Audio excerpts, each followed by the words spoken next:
Well, hello everybody, and welcome to the 34th vvvv Worldwide Meetup. I'm your host, Randall Vasquez, transmitting live from beautiful and super warm Costa Rica. And I hope you're happy to join us today. We are also transmitting live from Berlin. We have our beautiful crowd over there, and we have people all over the world. We have some people in Vienna, we have other people in Berlin, in Switzerland, and of course you joining us from wherever you are. It's going to be a nice one today. We have a lot of beautiful faces, good friends from the past coming back, and lots of beautiful projects to show. So without much ado, let's jump right into it. First off, we have Lars joining us with a super cool 3D printing hacking adventure. I'm not going to spoil us much more than that, but welcome, Lars. The stage is yours. I'm going to set up a 15-minute timer for you. And I'll remind you when we're 5 minutes out, okay? Excellent. All right. Hello, community. I will share my screen, and I have a little presentation for you. Can you see my screen now? It's loading up still. Yeah. Yes, we see it now. Perfect. Okay. So what I did is a little piece of software, so we could hack a 3D printer and let it do whatever we like to do. And this is has come a long way. It's a very experimental piece. It's not a slicer, but it's a pattern or a shape generator more. So we can go beyond what an actual 3D printing slicer does. So we can, I will just go through the presentation real quick so we can have more time at the live demo later on.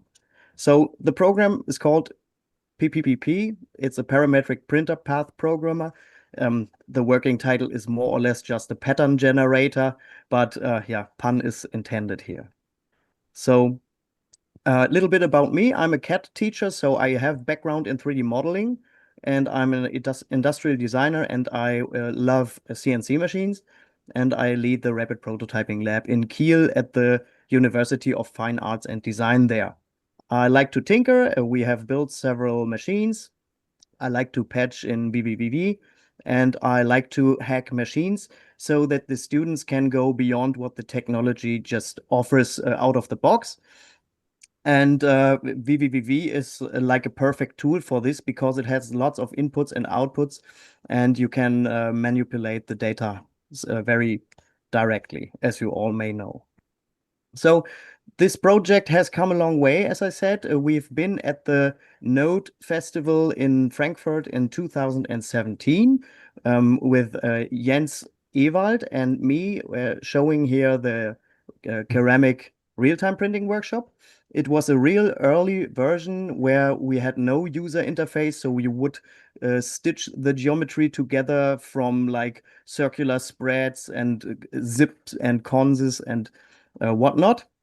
And it was a lot of fun. We have built a ceramic printer that could, I can show you here, that could extrude like pasteurized materials like Nutella or cookie dough or whatever.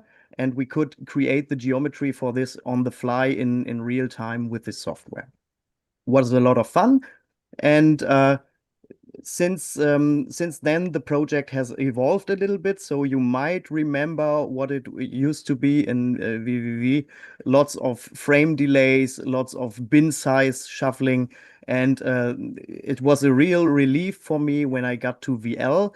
And then I did a complete rewrite of the program.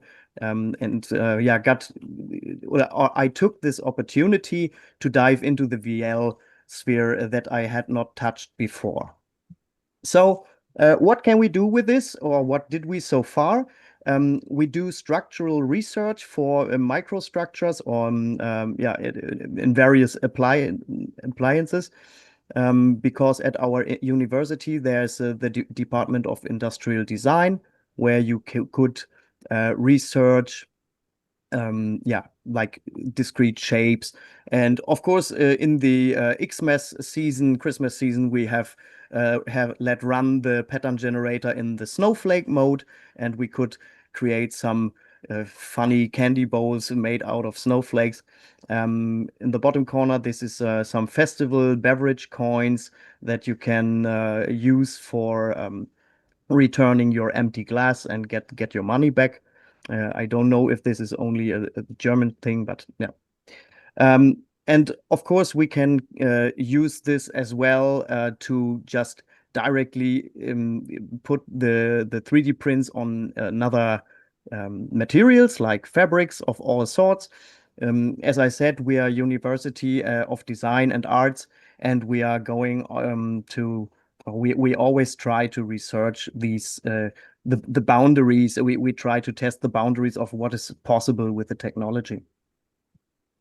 This is the printing station. We have an old Ultimaker is still working, and we have a Wacom sketching tablet, so we can sketch directly onto the on the tablet, and the printer would do whatever we sketch. And of course, we can manipulate anything that we did so far on the fly.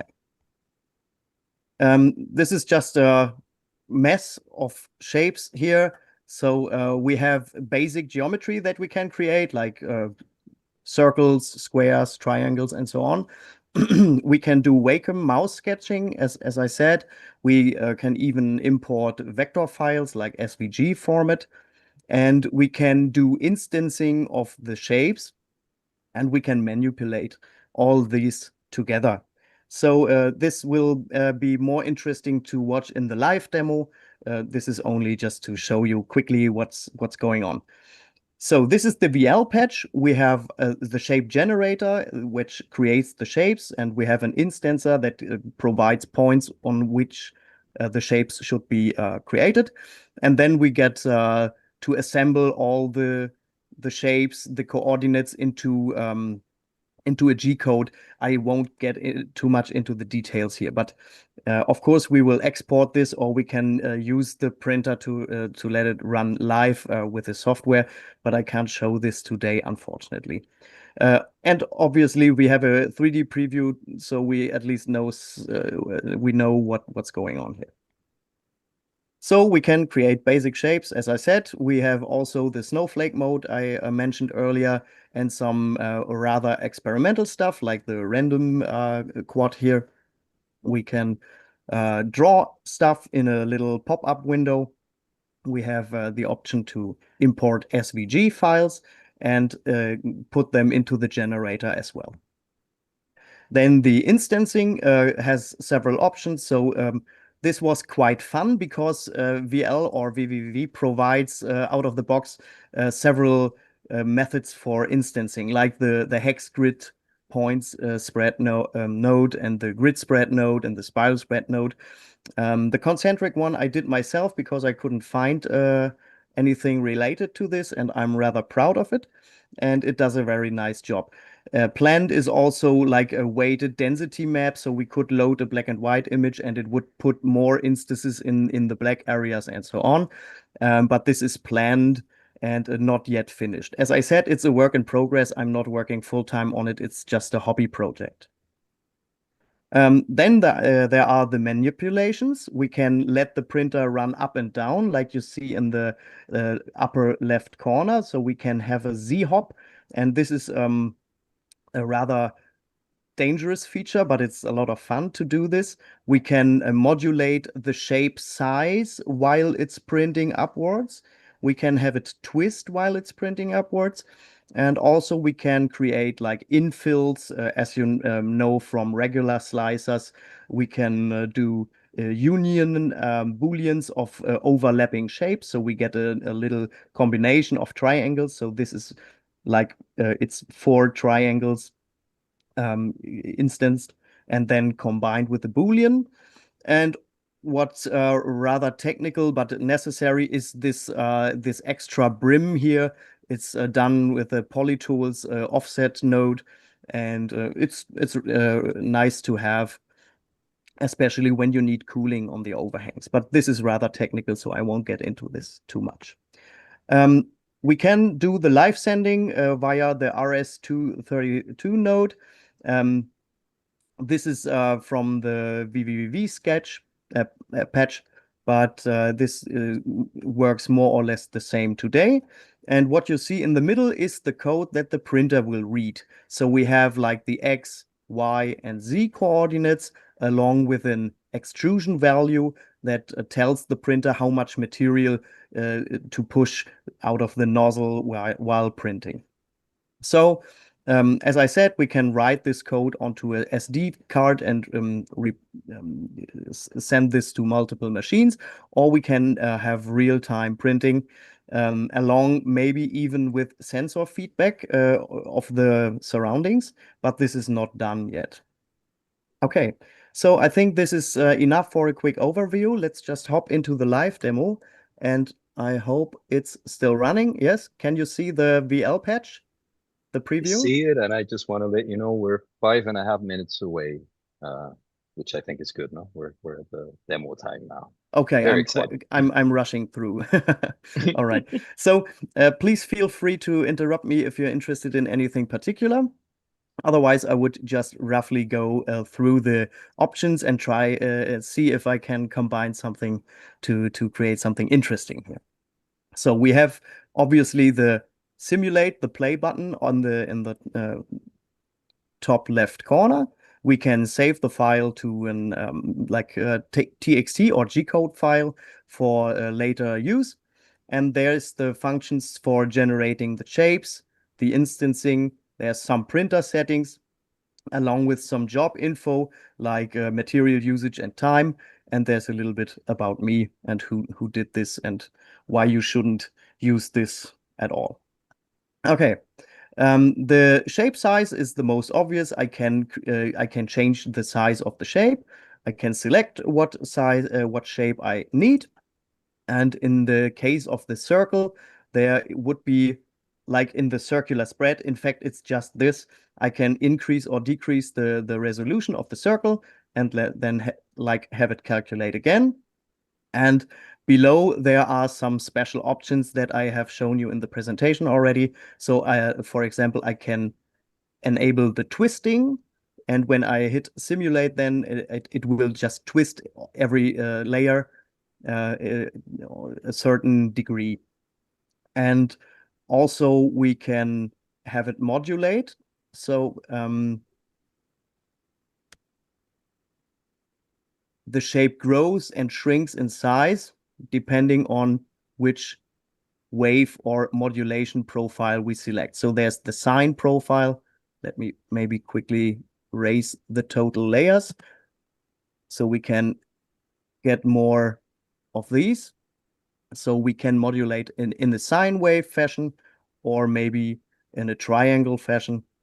It's yeah, these are just the wave shape nodes from VL or vvvv that get multiplied with the size of the shape.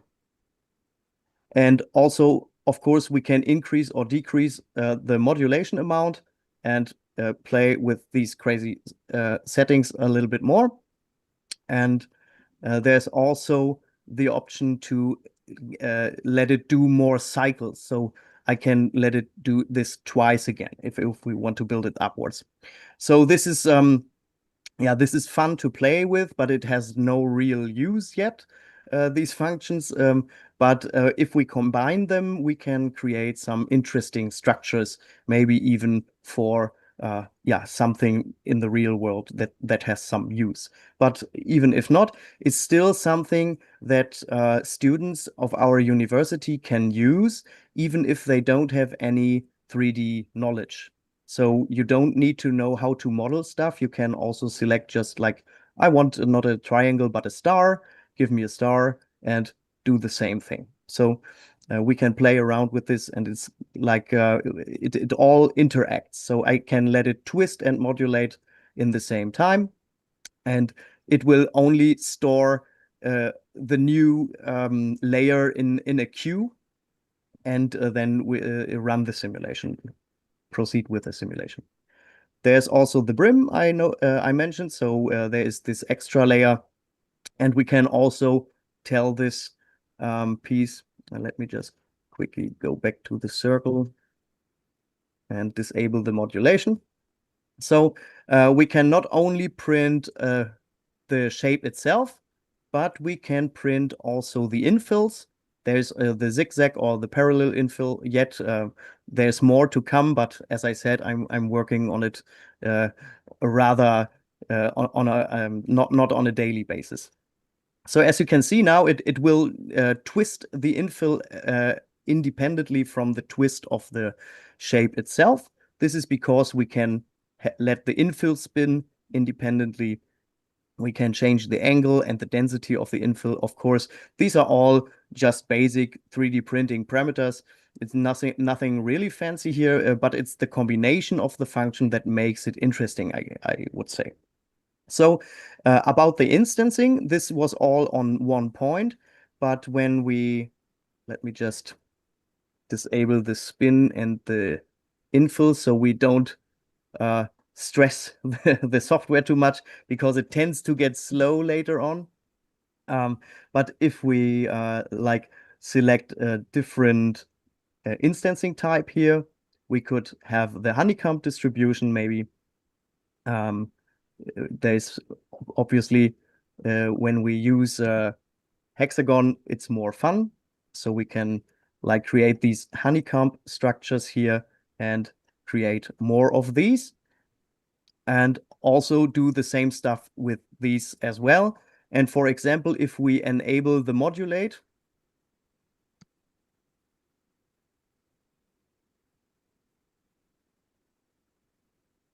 we can have these shapes touch each other. So we can create interesting microstructure or macrostructures. And of course, sorry? Oh, super cool. Okay. We need to start wrapping up just in case, Lars. But I'm completely obsessed with this. It's very I could go on indefinitely here, but let me just quickly show you two more pieces. There is the draw mode that I like very much. So you can just like sketch something here, and it then will instantly create these patterns, and you can play around with these as well. So this is yeah, I found a tutorial on YouTube about creating a sketch, and I would like to give credit, but I don't know who it did actually. I forgot. Sorry, but credits due. Yeah, that's more or less it, I guess. We have several options to combine these. There's also the concentric one I talked about, where we can interpolate the shapes. So as you can see, we have 3 rings of shapes. And when I raise the instance count, and I check the interpolate, then it will create like it will calculate how many of the shapes will fit on the next inner ring. So I can define how many shapes I want on the outer perimeter, and everything else will be calculated to the inside. So if I hit like I need 4 rings and I want 24 on the outside, then it will calculate all the inner. And this goes along with the rotation stuff of the shape section. So I can check circular rotation, and then all they will orient in a circular fashion, or I can have them go in the same orientation. I can also have them rotate in the alternating directions. And yeah, I think that's more or less it. And wow. Yeah. I'm blown away. I mean, I do casually own a 3D printer. I have an old printer, well, simple metal back, from back in the days. They don't even make them anymore. And I just revived it maybe a month ago. So you can bet your house that I'm gonna jump straight into this after the meetup. This is incredible, man. Okay, I can Beautiful provide you stuff. the sketch, but yeah, please use at your own risk. I will. Okay. I mean, amazing stuff. Is there anything else you want to add up as a closing statement? Yeah, I have one final slide in the demo in Sure. the presentation. I'm sorry. And this is our Mastodon profile. Thank you for your interest in my projects. Thanks to the community and all the support I got from Jens and Chris. And yeah, if you like to, you can follow our workshop. We are doing amazing stuff, or the students do amazing stuff there. It's not exclusively related to vvvv. There's also some recycling and material research going on there. So if you like to, yeah, stay in touch, you can follow me there and write me a message if you like to have the patch I showed you.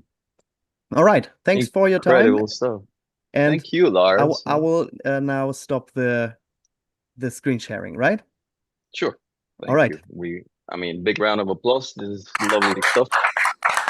Again, I'm personally involved with it. I will be trying it out as soon as possible. Incredible. Right. I always wondered, I know, I mean, lasers and plotters, do they also use G-code? Am I wrong there? Yeah. I kicked it out of my presentation. Maybe I can just real quick for 1 minute share the screen again. I did hack a laser cutter as well. And can you see this? It's not sharing yet. I'm sorry, I missed the button. Okay. Yep. Can you see this now?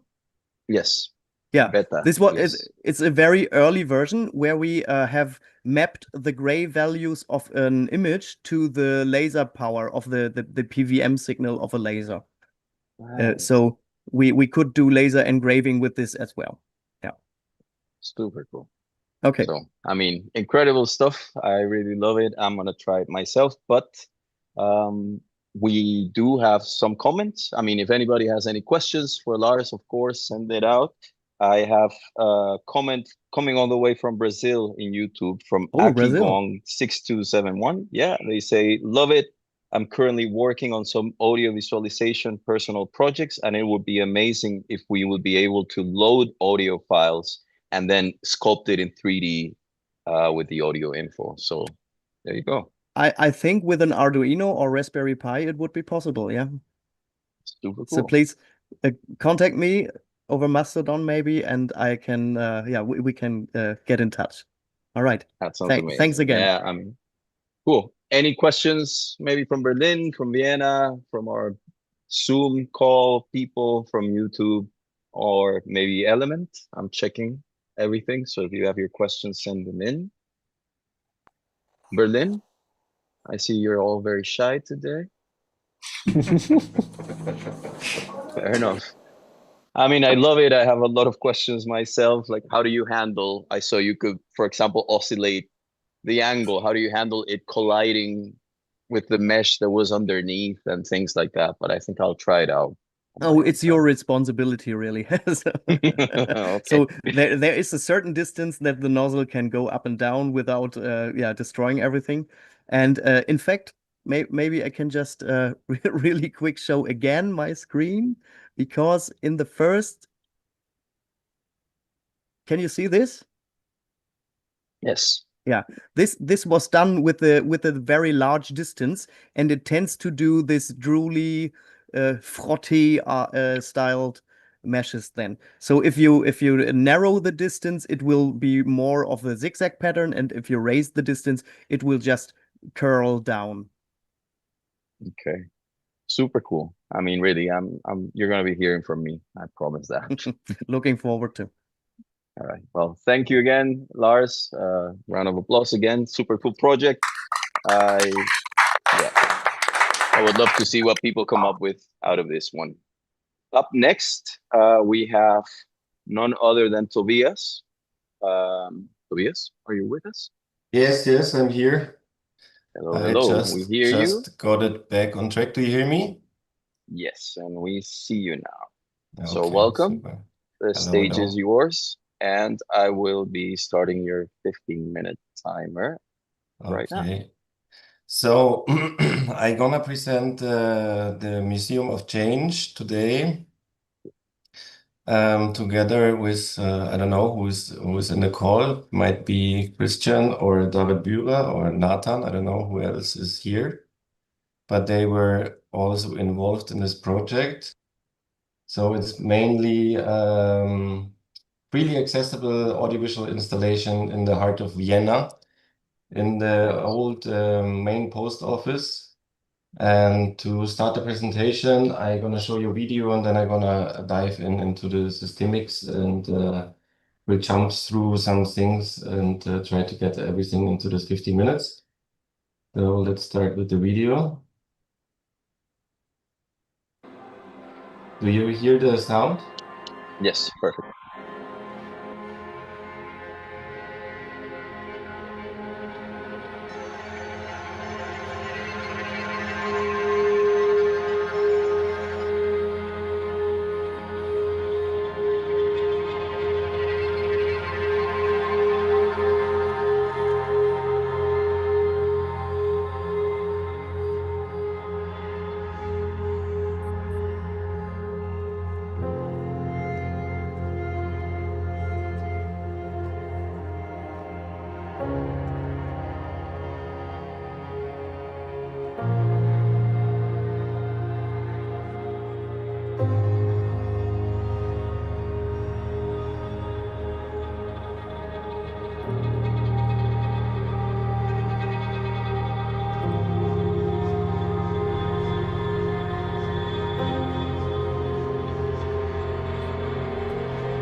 Yeah, it's good.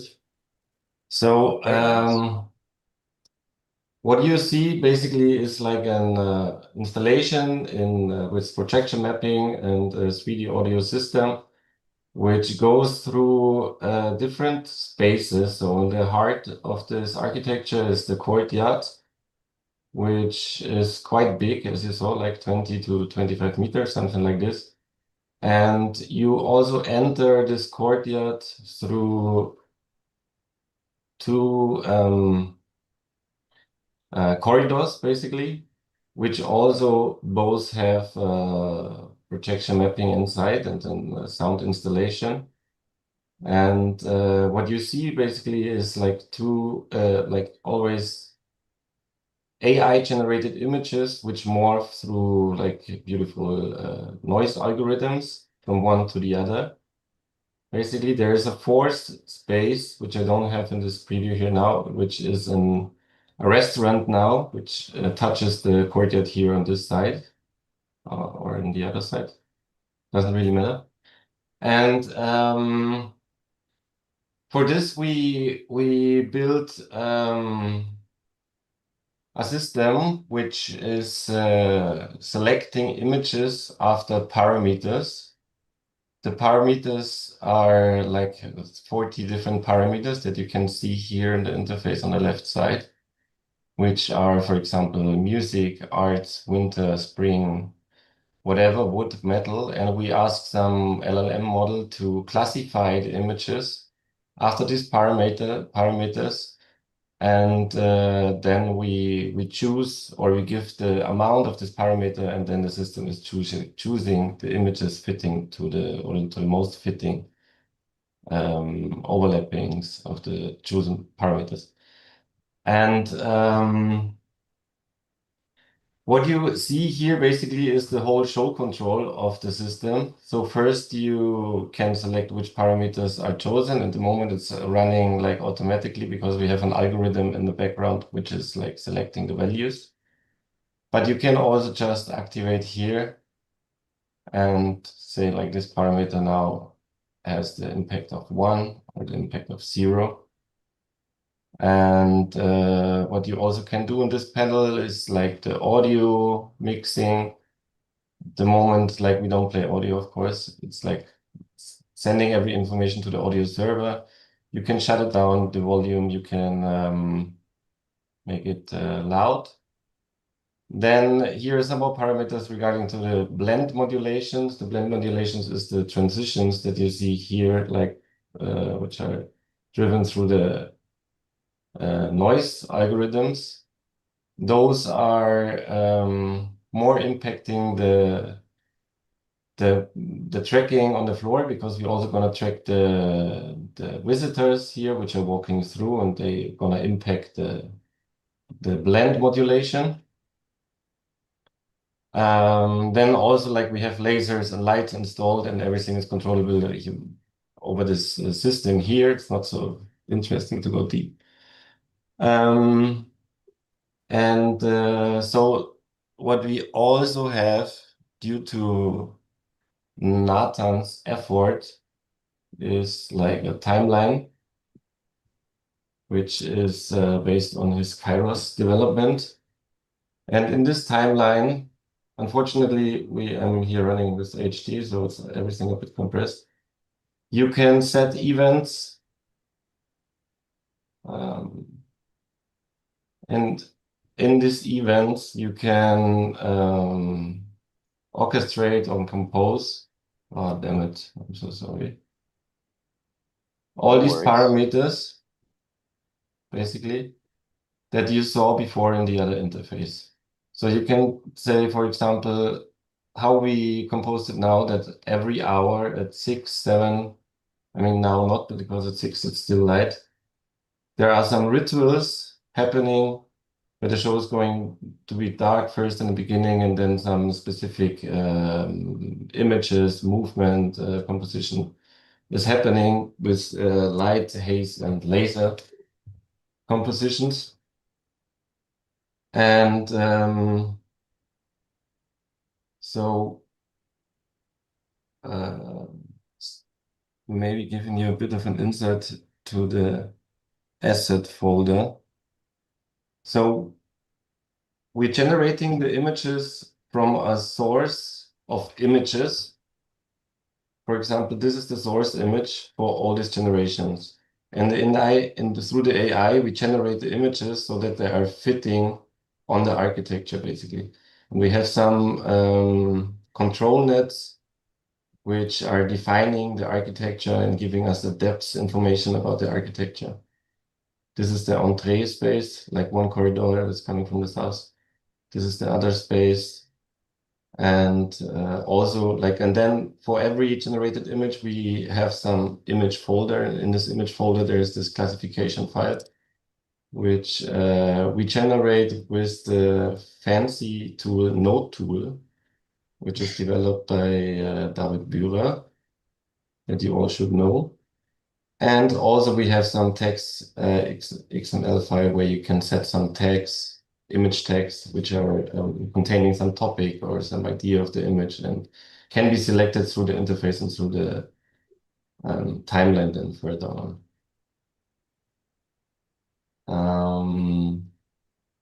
Then we are heading through to the generation of the blendings, let's say. So, and here, like in this interface, you can define also a lot. You can say, okay, the image should stay for 1 second. The transition between an image should be now 180 seconds, or rather 60 seconds, or whatever you want. and then this reacts to it and drives the show through the parameters that you define. And to create some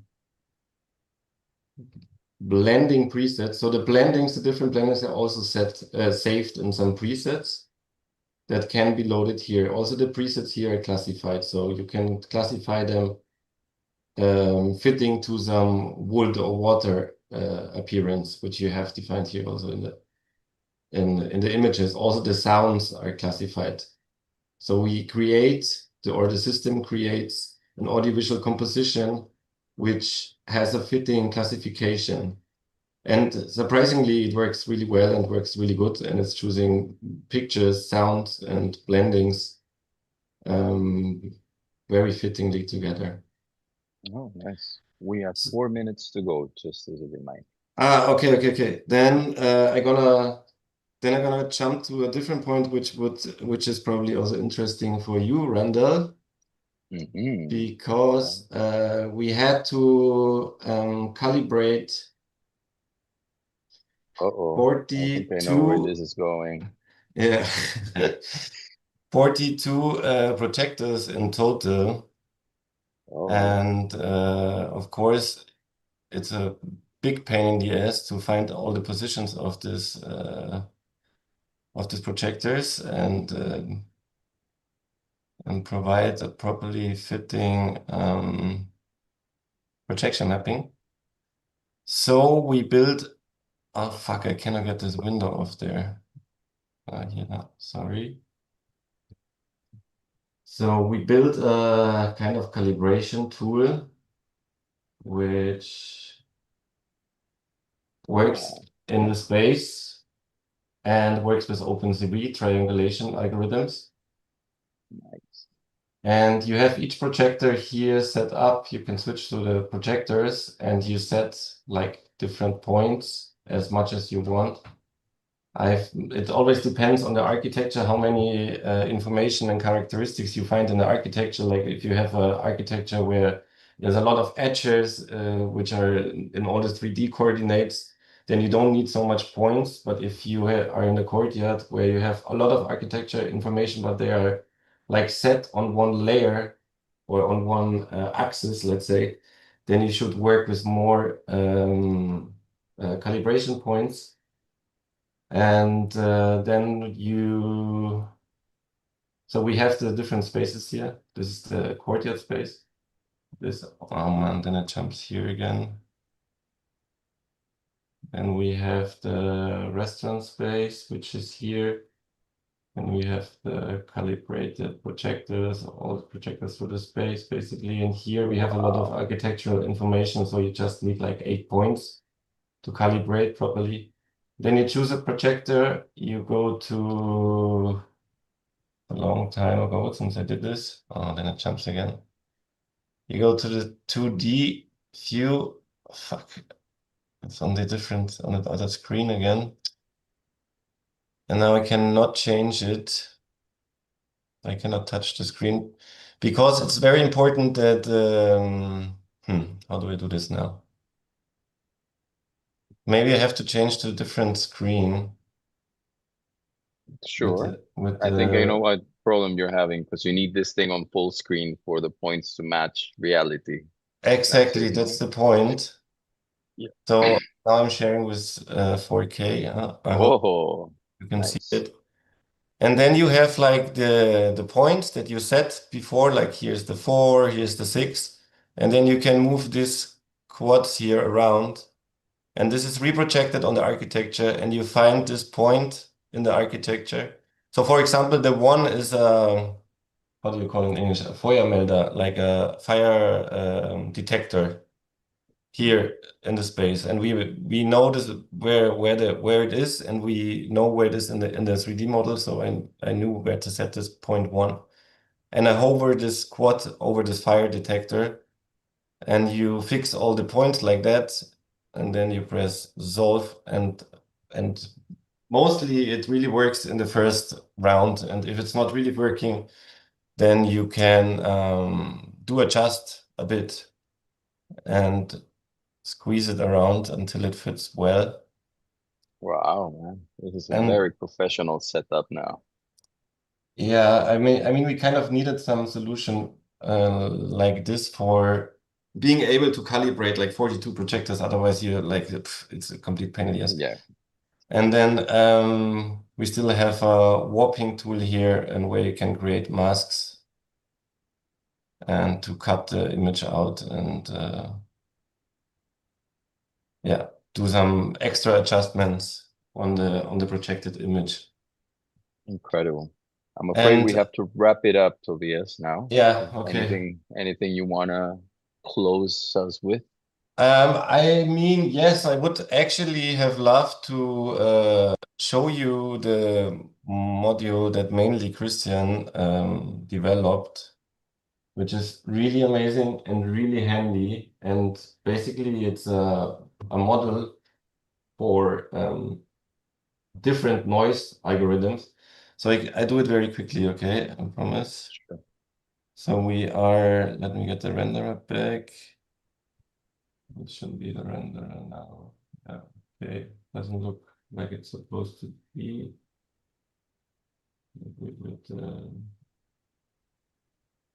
Output back. Okay, we lost the courtyard due to something. Probably I know what comes back now. No. Okay, anyways, we can do it like here in this space. So we have this module. We stopped the running system basically. So we have the blend time here. You can set the blending to whatever 0.56. We have to say override blending. Still not working. What's going on?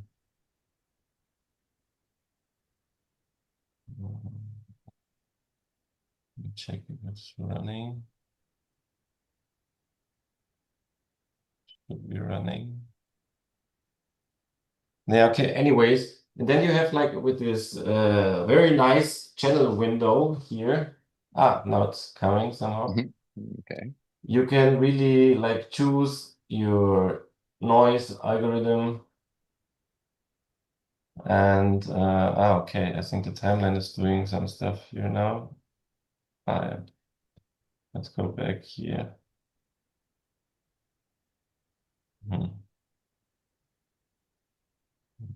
Projection is off. We should go back there, projection. And then you can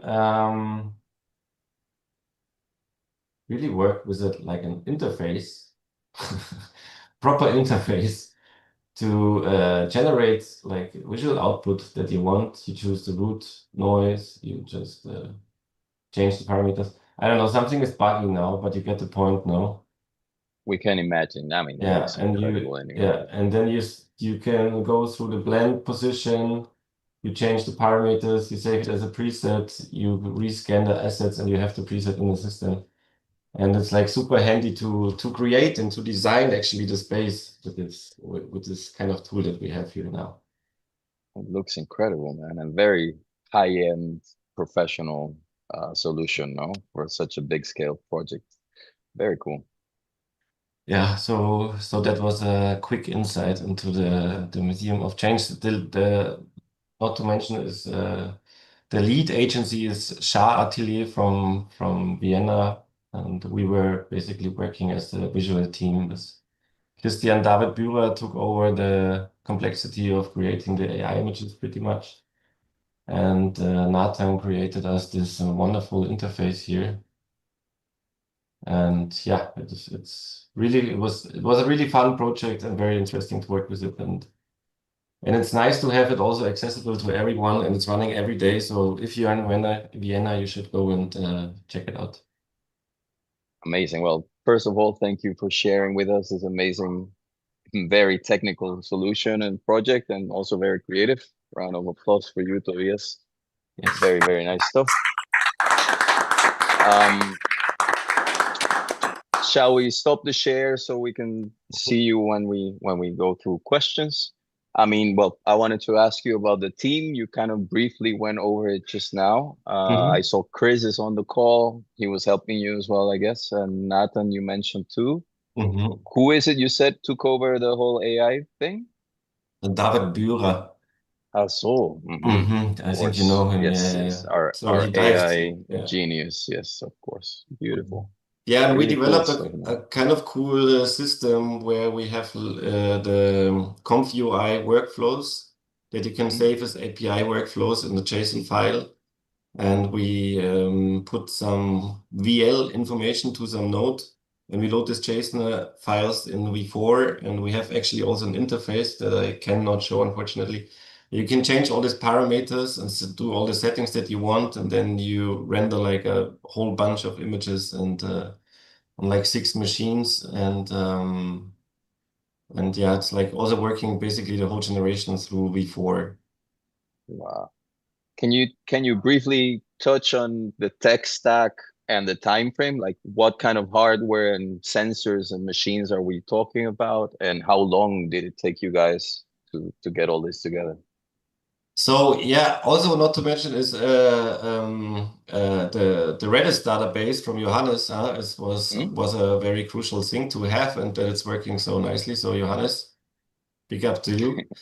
And so I think in total it's like 26 machines running there. 6 machines are just for the generation of the AI images. The other ones are like servers or client renderers basically. Then we have like a single machine for the tracking system, where we unfortunately need to share the textures via NDI, and this doesn't seem to be working so stable. And Which sensor were you using for tracking, or what technology stack? it's some Axis cameras, which is working with like some kind of infrared sensors. Okay, so depth sensor No, information, no I depth, guess. no Not depth depth. sensor. No, Okay, it's like just infrared. Yeah, just Oh. heat sensors basically because of this with the scale of the space. You know, it's like it was the easiest hardware to use. I'm not very happy with that. It's not very precise, and it's like it means it's not depth information. Depth information is of course way more precise and nicer to work with, and you can create some more interaction and some more precise interaction. And also the problem with the infrared things is like in winter, you know, the floor has different temperature. The people are wearing jackets and stuff like this. You don't get the information that you get in summer, and then you like really every 2 months you could adjust the texture which is coming out because the information is changing. And then the half of the floor of the courtyard is always more bright than the other half because the sun is staying there way longer and stuff like this. And these are the problems that you have when you're working with infrared cameras. Very interesting stuff. Is it you? I saw somebody showed me a crazy picture of somebody trying to calibrate a thermal camera with OpenCV using like aluminum foil to generate the checkerboard pattern to cover the cold. And was it you guys? No. Yeah, no, how I did it, this is actually an interesting point. Yeah, how I did it is like I lasered a chessboard from wood, and I had a metal plate behind, and I had an infrared like light to heat the textures up, and then you could show it to this camera, and then it realized the grid. You know, like this was really not a cool thing to do. And then you had to heat it up again, and then you could save some points again, and then you had to heat it up again and save some points again. So it was a big hassle. Yeah. But in the end, it worked out well. Yeah, in the end, I was surprised that it worked out like this. Yeah, I was really happy that this Beautiful, was man. checked. Crazy stuff. I mean, talk about dreaming big. There you have it, kids. You know, you think you're going too crazy with your ideas, you can take them further. Now, this is a lovely project. Do we have any questions for Tobias from YouTube, Element, or anyone on the Zoom call? Any comments? We have on YouTube, Moody IM saying, amazing. How long has this system been developed? Yeah, that's a good question. So I actually got first in contact with the Shah Atelier when I was still living in Berlin. So it was like 2021. so 5 years ago. And then there was a lot of delay because of like renovating this building and stuff like this. But I think actually in the actual production, it was like 2 years, I would say, something like this. So not that long. I mean, for the scale of it and the amount of layers it Yeah. has involved, it's Yeah, not maybe so much time. maybe 2, 3 years. Yeah, the thing is also with this AI image generation thing that within this 2, 3 years, a lot of changed. The models got better. We researched in the beginning a lot with SDXL and stuff like this, and then with LoRa files also that we created, and then we kicked everything away again, and now using different models. It's also the problem that you have when you work with AI at the moment, because everything develops so fast, and probably Moving like in two, quickly, three yes. months we can update everything again and do a new workflow. Yeah, That's true. It's a fast-paced world. Well, yeah, lovely stuff, Tobias. Thank you so much for sharing with us today. I really loved it. I love a to see pleasure. OpenCV being put to good use in crazy Yeah, scenarios. thank you so So, much. It's really hey, great. Yeah. always a pleasure. All right, very nice. Up next, we have a short announcement by our dear friend Benjamin, or better known as Benju. Hello, Benju. Hi Randall, hi vvvv Vault. So thanks for the slot here. Can you already see my screen? Yes, Is it it there? just loaded. Yes, perfect. Yeah, so I'm here on behalf of the Flora exhibition, which was set up with students from Hochschule Mainz, zeitbasierte Medien, time-based media, and communication design. There's a quick announcement, and I give a few images as an insight. Actually, we wanted to present behind the scenes with the students today, which unfortunately, due to several reasons, didn't work out. But hopefully, we can do this next time. Therefore, in between the quick announcement and mini insight over the installations. This is a cooperation between Hochschule Mainz, University of Applied Sciences, and Naturhistorische Museum and Gutenberg Museum in Mainz, which are currently in the same building. So somehow my PowerPoint doesn't progress, so this should be here. And it already started, I think, also 2 years ago, actually, from the project as an initiative. And I joined a little bit later, also going with the students through the process. So my role was being there for realizing the projects in the end. Before there were already the initiative from Professor Anja Stöffler, together with another professor from communication design who started the basic idea behind it, and actually it was growing a lot in 2 years, so that finally we really had a huge exhibition, which was happening in the end over three, 4, or even 5 semesters in the realization, because as you know, students progress from one semester to the end of the semester, then you have the presentation and so on. And going into finally a museum is not the semester presentation, because it also will run for 3 months, so until August. So we had quite a lot of rounds, and actually, one problem of this long term of production was, of course, that some of the students were not even studying anymore, or actually are at the moment graduating, etc.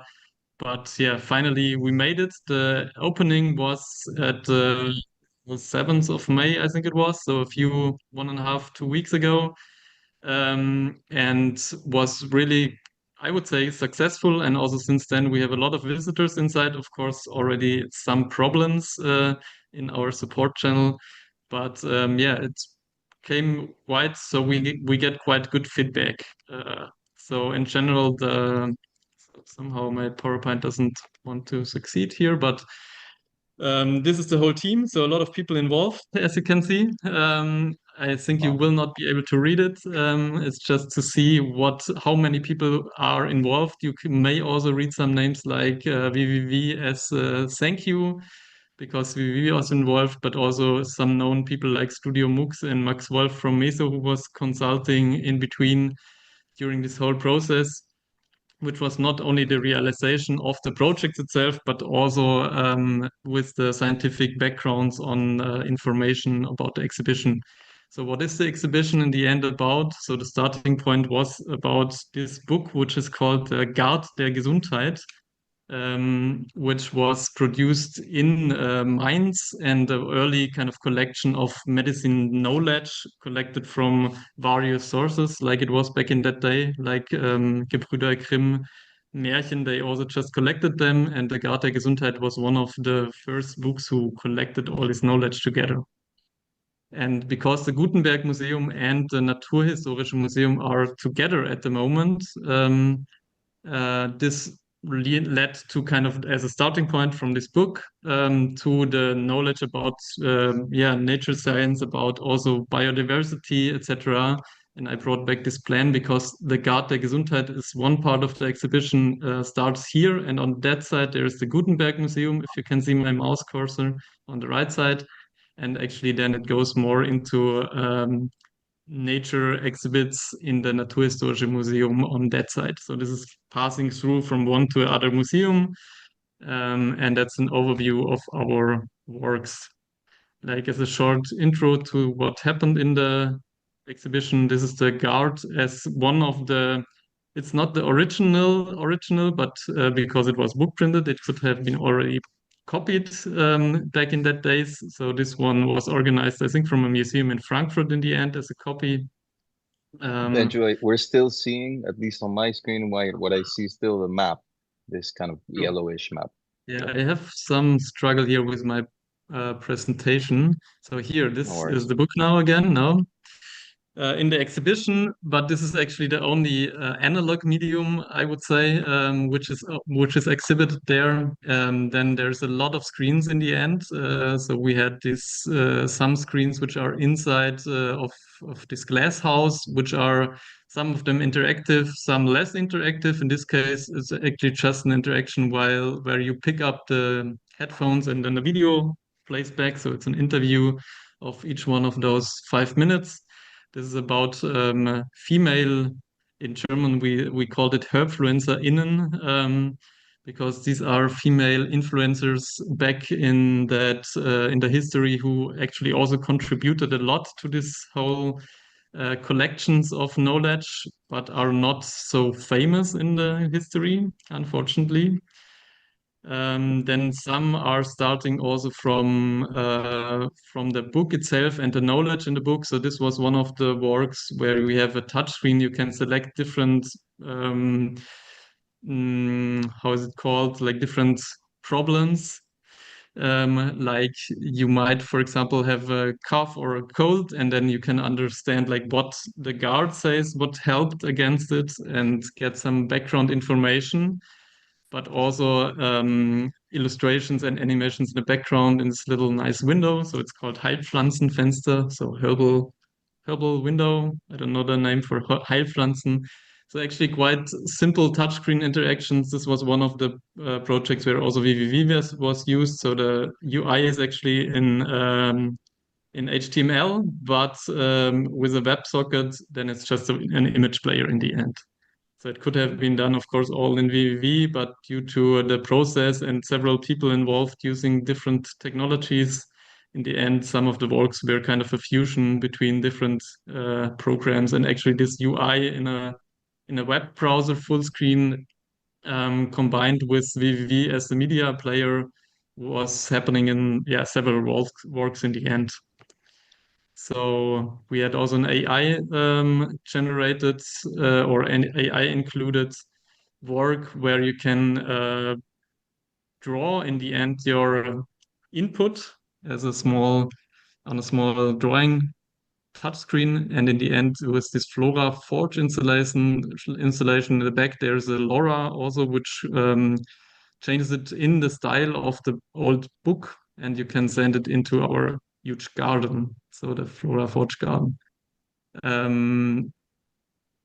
Then there was also a sound installation which is also tracked by a Azure Connect in the end, and you can by stepping into this part you can influence the sounds.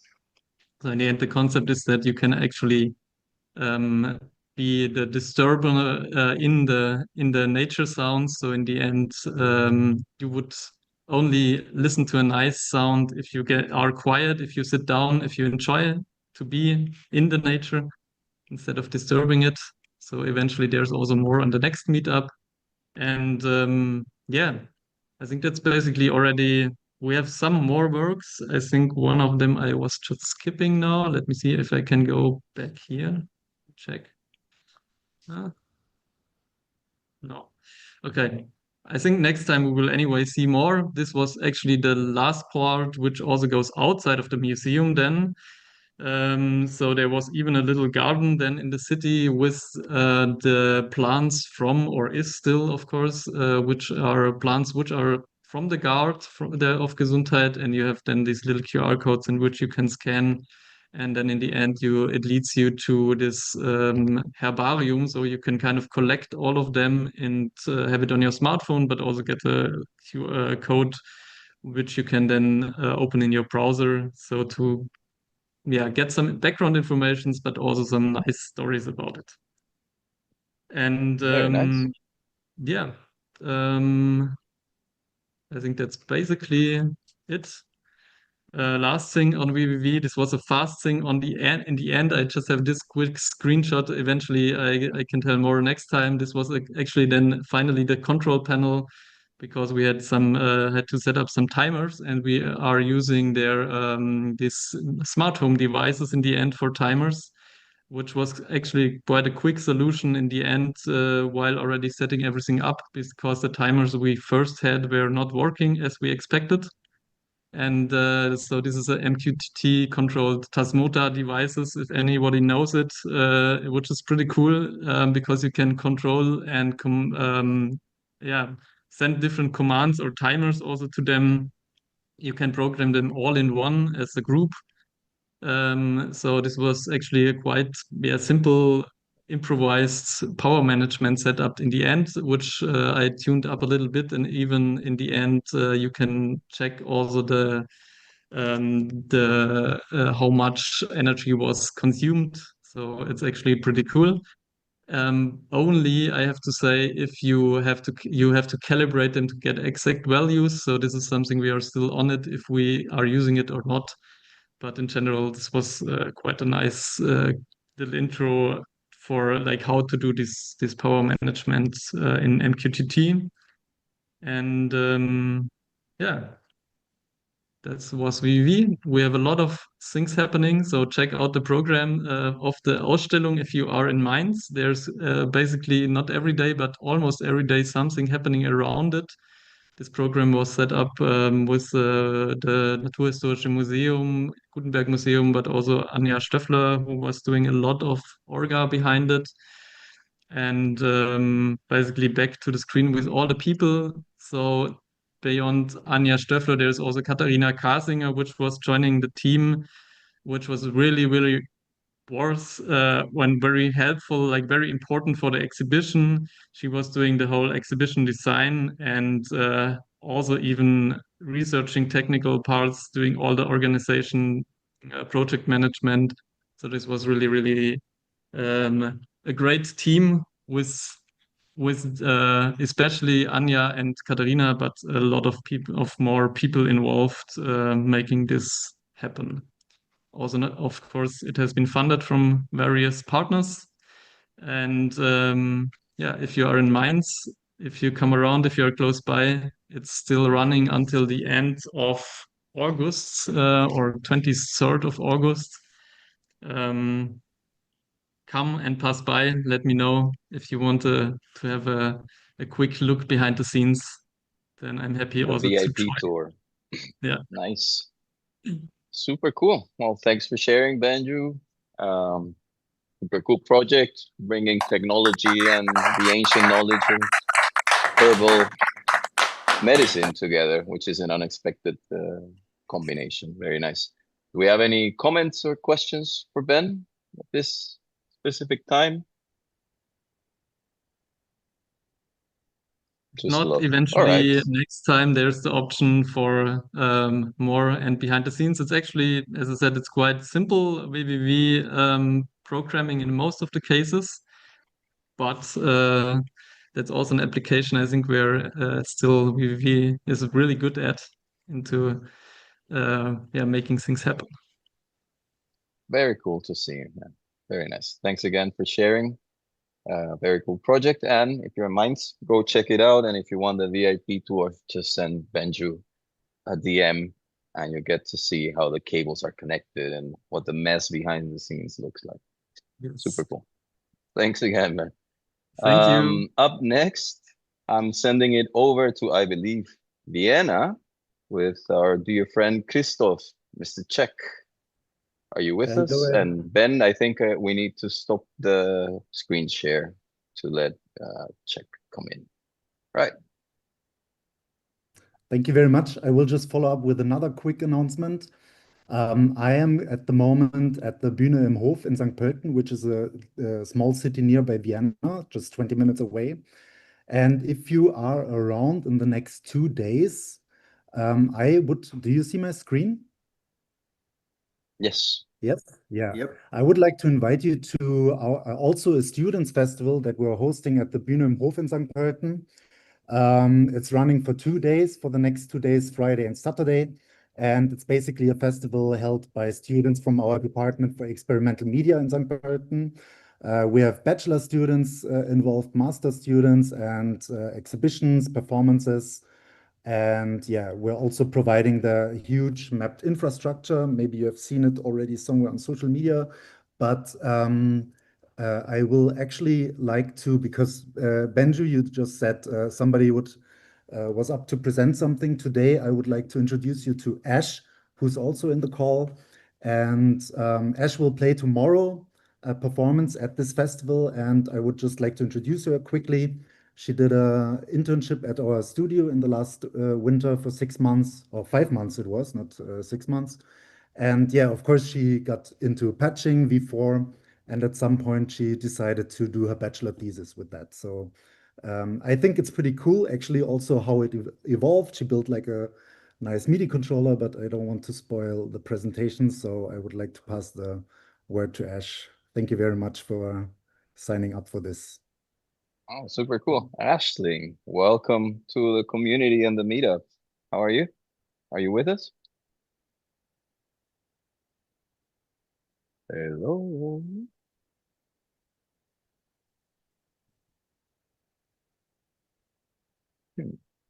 Oh, I see you are talking, but I do not hear you. And we usually run tests before the show, but we missed this one. So that's on us. Yeah, we were setting up before. All right. I mean, if you need a minute, we have some announcements to make. So if you want to take a minute to sort out the technical setup situation, because I still don't hear you at all. No. Oh no. Oh, now we hear Yeah? you. Can you hear me? Yes. Yep. There you Oh my are. God. Oh, there Okay, you go. I'm sorry. No worries at all. Welcome. Very Well, pleased thank to you. have you. And let me start your 15-minute timer now. Yes, thank you, Christoph, for the quick introduction. I think I'll just dive in right away with my presentation. Let me share the screen. Can you see it? Loading. Now we see it. Okay, perfect. So, Christoph already said this is a project about my bachelor thesis, and yeah, I got the idea because I was working as a DJ in Vienna, and I always had a big interest in like astronomy and just like everything in the cosmos.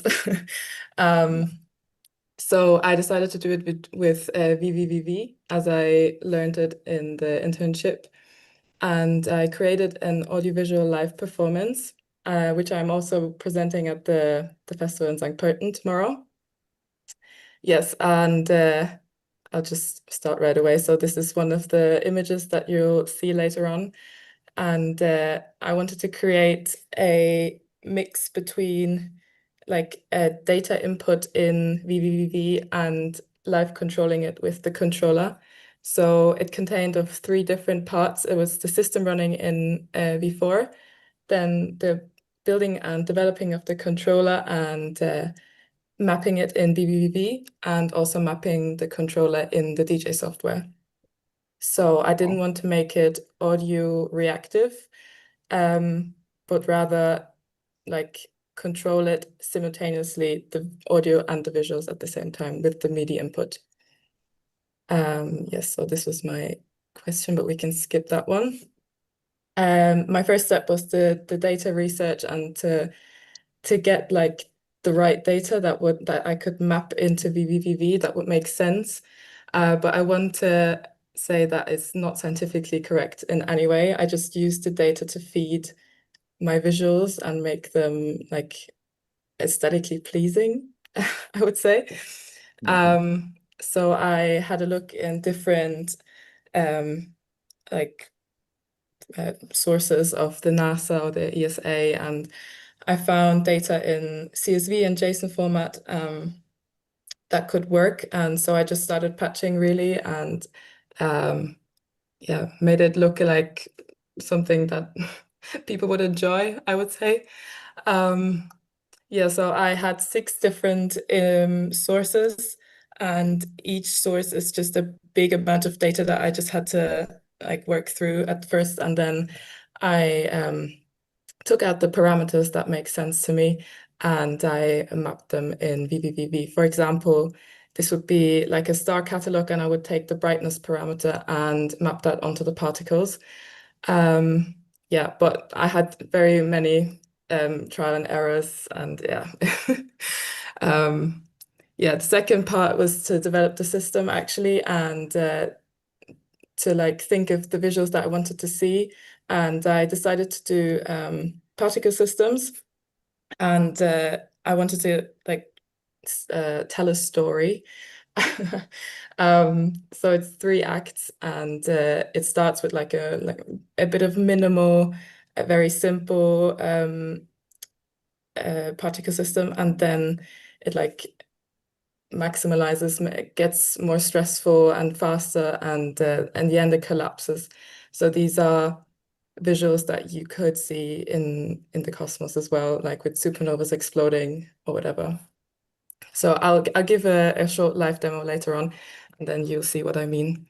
The third step was developing the MIDI controller. I started working with a real DJ controller, I would say, but it was just over the top. It had too many buttons. I couldn't map them all. It was just it was too much. So I decided to do my own, and I used an ESP32 microcontroller and with an Arduino framework, and I soldered all the pieces. I 3D printed them. I developed them in Blender, and in the end I spray painted them metallic so it wouldn't look cheap.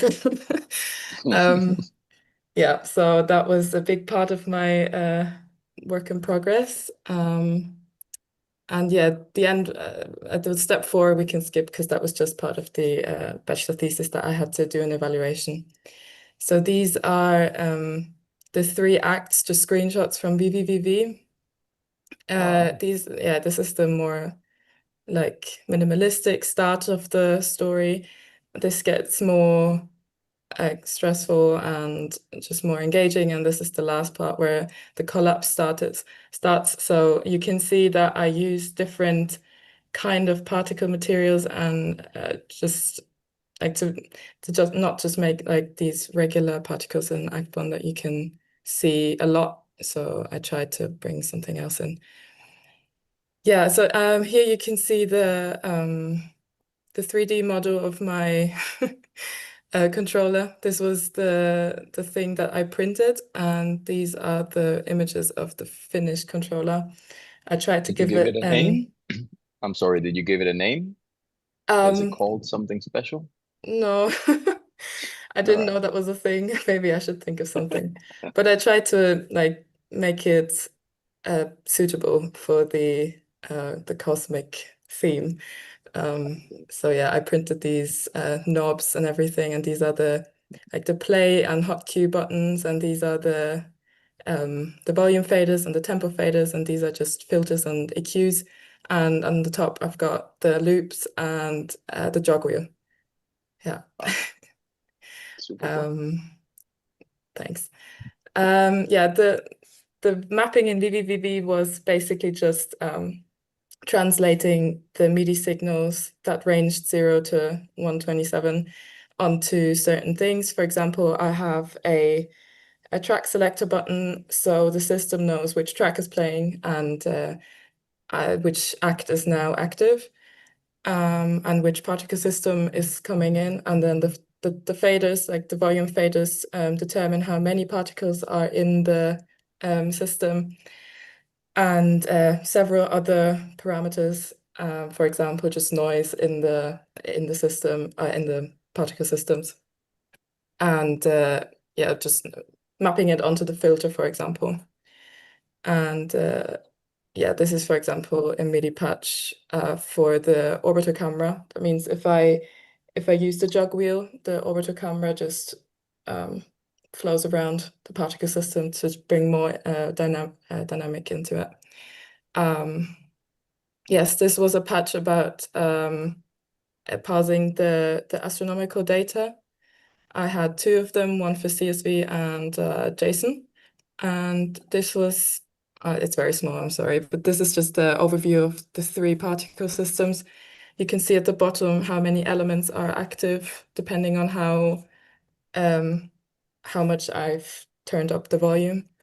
And these are the 3 particle systems of the acts. They're all based on the same principle, but they all have a different look and just not just here and there. Yeah, so that was my stack, and the performance tomorrow is on a dodecahedron. I hope I'm pronouncing that correctly. But this is this geometrical form with 3 planes. Tomorrow it'll be this one, and this one. And you'll see in a minute with my output that it makes sense that it's these 3 planes and one projector just projecting into the middle. But I'll just show you right now. This is my output, and I'll start the system. 1 second. So this one, the bottom left one, is just the projection that goes into the room to bring in like a more dynamic. These are data sets from the brightness of the star catalog. This one up here is just, this is actually not finished yet. I have to do that for tomorrow. But Could we see something different except the dodecahedron? Because I can only see the dodecahedron at the moment. oh, Not true. I thought that I True. could, sorry. We do see your mouse movement, but the content of the browser is stuck in the static This one? image. Good catch. Now we see Okay. a stride window. Yes. Yeah, perfect. So sorry, the bottom left is the projection that goes into the room with the brightness parameter. The one on the top left is just the numbers that are going through the data set, because I'm iterating through the data sets with an LFO, and these are the numbers that are coming out. So these are the parameters of the astronomical data sets. And if I start the performance, this is what you see. So this is the first act. So I have the controller just next to me here. So I'm controlling at the same time. Ah, nice. And Live this, performance. yeah, basically, I practice for tomorrow. And then if I start the second act, you can see the second particle system in the middle. And this can be controlled with a filter knob as well, how much it spreads out or not. And this is the jog wheel. So if you remember this, these are 2 connected planes, and it'll like go from the bottom one to the top and the other way around if I move the jog wheel. So just like that. And the third act is this one. So like I said, it's going to be a bit more stressful. And oh yeah, so I have to activate the third particle system, because at the moment it's still audio reactive. Because I don't have any audio at the moment, I'll just activate it like this. And yeah, that's pretty much it. And it'll sound out with just the brightness going down and the lights becoming dark. Yeah. And the music at the same time will be mixed, of course, according to what I do on the controller. Oh, very cool. Thank you. Yeah, if you have any questions, feel free. Sure. Okay. We still have 3 minutes, but yeah, no, I'm loving it. sorry. Very impressive for, is this, so am I understanding correctly? This is your first time using vvvv, basically. Yeah, so I learned it in the internship, but this is my first own big project. Yeah. Yeah, super impressive. Congratulations. Thank you for Thank sharing. you.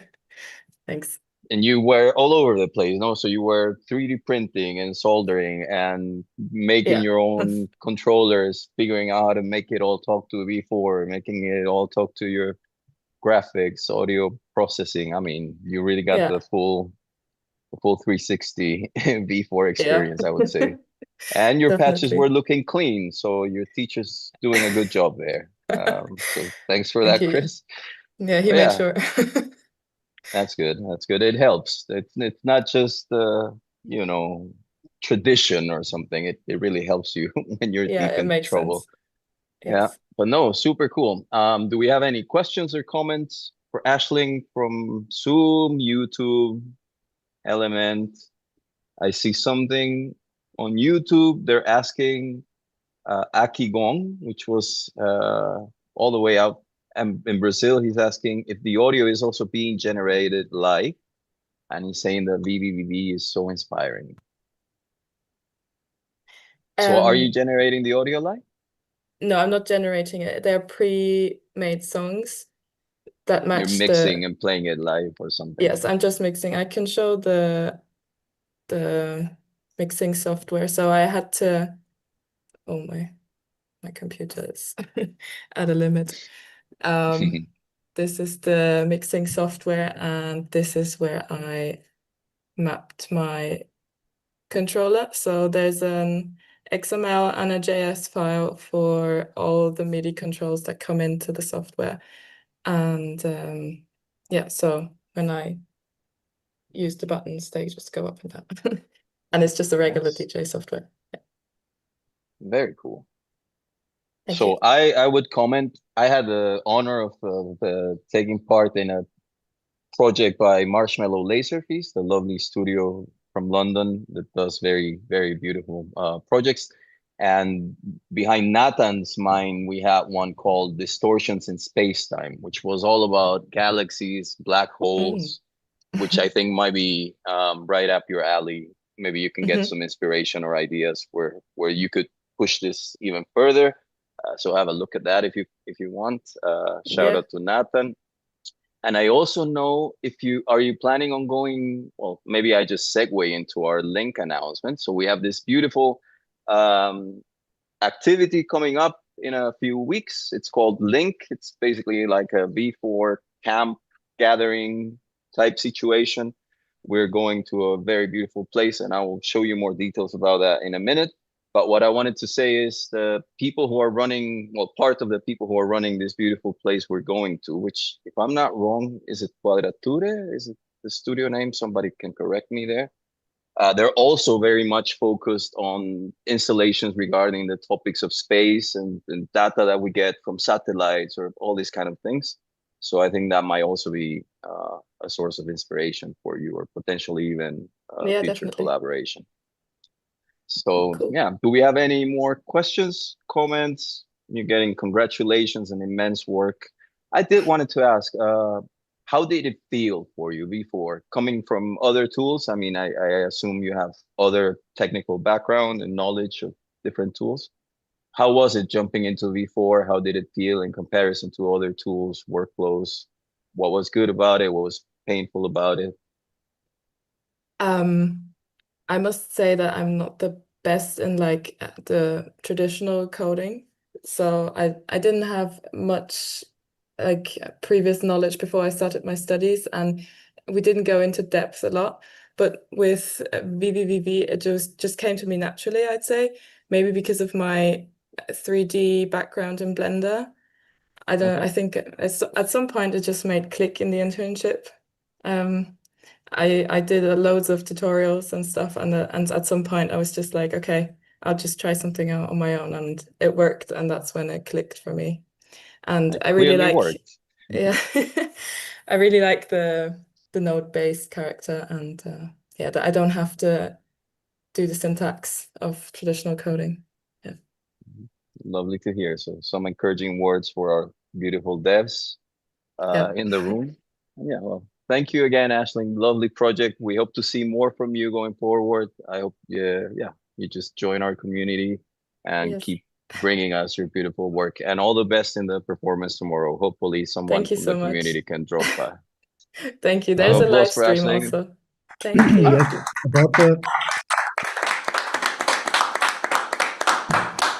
about the live stream, Ash just mentioned, and Felix also just reminded me, there's a live stream tomorrow. Your performance is at 6:30, and I will post the link to the live stream in the V4 chat, so you can also see it online. Yes. Amazing. Thanks for that, Christoph. All right. I kind of got into the link announcement, but I think I'll save the details for the end, and now pass it on to Amir, if he's with us, who had something to show, to announce as well. Looking good, brother. Hello, Randall. Hello, Internet. Do you hear me? Yes. Good. Well, I look good. You're in such a nice place. I was almost thinking that this is a background, but then you interact with the plants in the back, so I envy you. Maybe that's the only one. Anyways, never mind. I just have this one branch.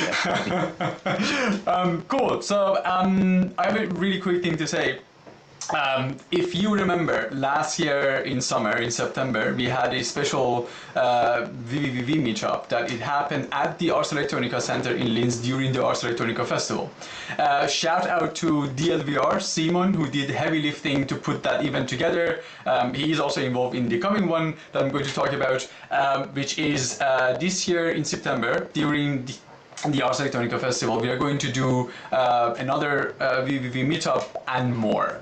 So what is more about this is this year it happens to be the one of the anniversaries of the Processing Foundation, Processing Community. So they're gonna be in Linz during the Ars Electronica Festival. They're gonna do a lot of cool stuff, creative coding stuff, and at the same time we also want to basically mobilize our vvvv community. So we found an interesting synergy between the two communities and making a duo creative coding branch environment, etc., etc. And that is going to be during the 3 days of the festival. So festival is a bit longer. I think, if I'm not mistaken, it's from 9th to 13th or 12th of September. Please look it up online.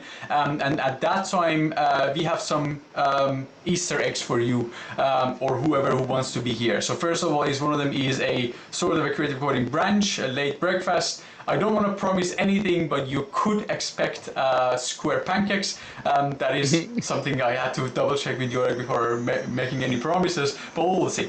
And at the same time, in a full day, we are going to have some events regarding the vvvv community. We are going to have some panels, some pop-up workshops, some conversation discussions, and some mingling if you're around. I guess a lot of people are around festival, so basically we have a hub so we can gather together, having some show and tell, take your laptop out and do stuff there. With that said, we have the privilege to have some festival passes. The number of it is not clear at the moment. So we are going to basically give these festival passes to people who want to join us and help us to make this thing happen during the festival. So for that, at the same time, we would like to have some help to organize and maintain such events from the vvvv side. I would like to ask whoever, if you have a plan, if you want to do something, if you want to do a tiny workshop, if you think that you have some content for this event and you would like to participate and join us and help us, please drop a line at edu@vvvv.org, edu for education, edu@vvvv.org, and I would personally get back to you if you have something in mind. And please don't tell me that, hey, I want to be there. I would like to know your opinion, your ideas, your participation, and your input, and that is very valuable, and we are looking forward to that. With that said, if you happen to be in Vienna, 1st of June, there's a conference called ICRA. It's an international conference for robotic and automation. We are showing a robotic installation there. We refer to it as a swarm. There are multiple robots that they have a swarm behavior, some real-time stuff, vvvv powered. So if you're around in Vienna and ICRA, let's say just drop by and maybe I can show you some robots. And that's why I have to move, I have to run and make this thing happen because I have 9 more days to make things work in the way they should work. So either I see you in Vienna or I see you at the Ars Electronica in September. Peace Amazing. Out. Thanks for that, Amir. You heard it now. edu@vvv.org. Yes. If you want to join Ars, and if you want to catch Amir and his swarm of robots in Vienna, also reach out. And that sounds like a lot of fun. Thank you, my dear. Yeah. Always Super a pleasure. Nice to see you, Randall. Thanks so much for doing it. Pleasure is mine. Yeah. Take care. Bye-bye. Ciao. Okay, super cool. Up next, all the way from Switzerland, my dear colleagues. I'm currently working with them now for some years. And all the way from Zurich, we have Naut showing us what they're up to in their latest adventures. Hello, everybody. Hello. Hello, Fabian. Hello, Louis. Again. So for those who don't know us, we are Naut. We do interactive installation in space since 15 years. And we are coming today with a topic that sounds at the beginning maybe a little bit boring, but it's actually very, very interesting the more you get into it. Also, it's a topic that is very dear to us. It's a very important thing, and it's about watchdogs. Mm-hmm. And it's a very important topic because almost every agency has the same pain when it comes to that, but many agencies are still improvising a lot of it. In old installations, you find then suddenly bash scripts from 2017, or you have, in the worst case, like a please never reboot sign on top of it, which is, of course, something that should never happen. Or also a very famous sentence is, it works, but just not today, right? And the problem is that interactive systems, interactive installations, they not always die from 1 second to the next, from one day to the next, but sometimes they kind of, especially when they're running for 10 years, they drift slowly into stranger and stranger situations. So suddenly a camera gets weird images, or sensors deliver really weird input, or touchscreens sometimes work, but sometimes don't. Yeah, and just a classical process, is the process running or not? It's just not enough for an interactive installation. And then you have the problem that on location, nobody can debug. The installation is in a different country, maybe it's not accessible, like an installation we did a bit of time ago is in an elevator. So it's on top of an elevator, which you cannot just publicly access. And it's a very complicated process because of security and everything to actually get access there. So if the system dies or something doesn't work or the screen is black, you have a big problem. And then you have somebody on the phone from there and you ask them, can you open the terminal? And they just don't understand anything, right? So studios know this very well. So yeah, watchdogs, because you have often a software that is running as it always does. Software doesn't change usually. It's once running, it's always running. Of course, you have sometimes some problems if you forget a garbage collector or you forget to erase old files and then suddenly a HD is full or something. But usually software is just running, but you have also this interplay with all this hardware. And then the watchdog also has to care about this hardware. So it has to initialize the hardware newly. It has to restart PCs, define boot sequences, and stuff like that. So the goal, of course, is always that the installation in the end is running, that it's still the same magic for the people who visit it.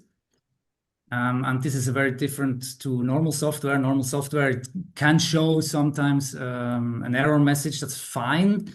People are used to it, but an installation, if you are in front of an immersive art installation, you don't want to see like the unhandled exception in thread 4 error or something like that. So it has to be an invisible recovery. It has to be a smooth reboot or restart of the software. In best cases, it detects black screens, it detects scene resets, and does health checks as well. And there is also a few things that you could call a kind of a gold standard. So not just checking the CPU or the RAM usage, but also checking, is the image actually moving on the screen, or is there actually an image coming from the camera? Then the second one is self-healing. That's also a gold standard. So not just detect errors and track them, but also actually can do something to heal it. Device reset, process restarts, system reboots, all of that. And another gold standard would be, of course, state recovery. So you have like a queue system or something. You have snapshots that should be saved, and the installation will, upon a reboot, directly go back into the state that it actually was before. That would be like perfect, right? So we have been doing Watchdogs since a long time, and we started very, very humble with very simple things, just a simple watch on out based on vvvv. That's just detecting a heartbeat from a software that's running, and then if the heartbeat is not there anymore, it restarts the software.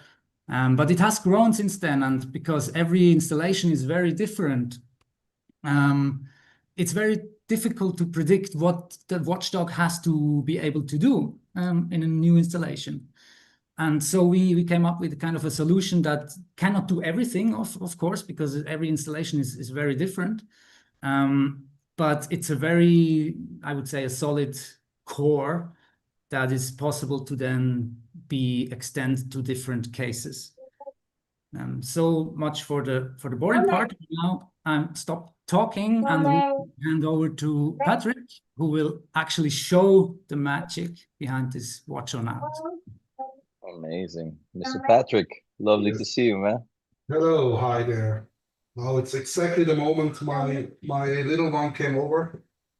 Can we say Because- hi to her? Yeah, you Hello. can. But he wants some sweet stuff. That's the problem now. Oh, He will. okay. But yeah. Mal schnell warten, ist gut. Hm? Okay. Okay, dann kannst du mal rasch Elgin schauen. Bitte. Okay, let's switch over to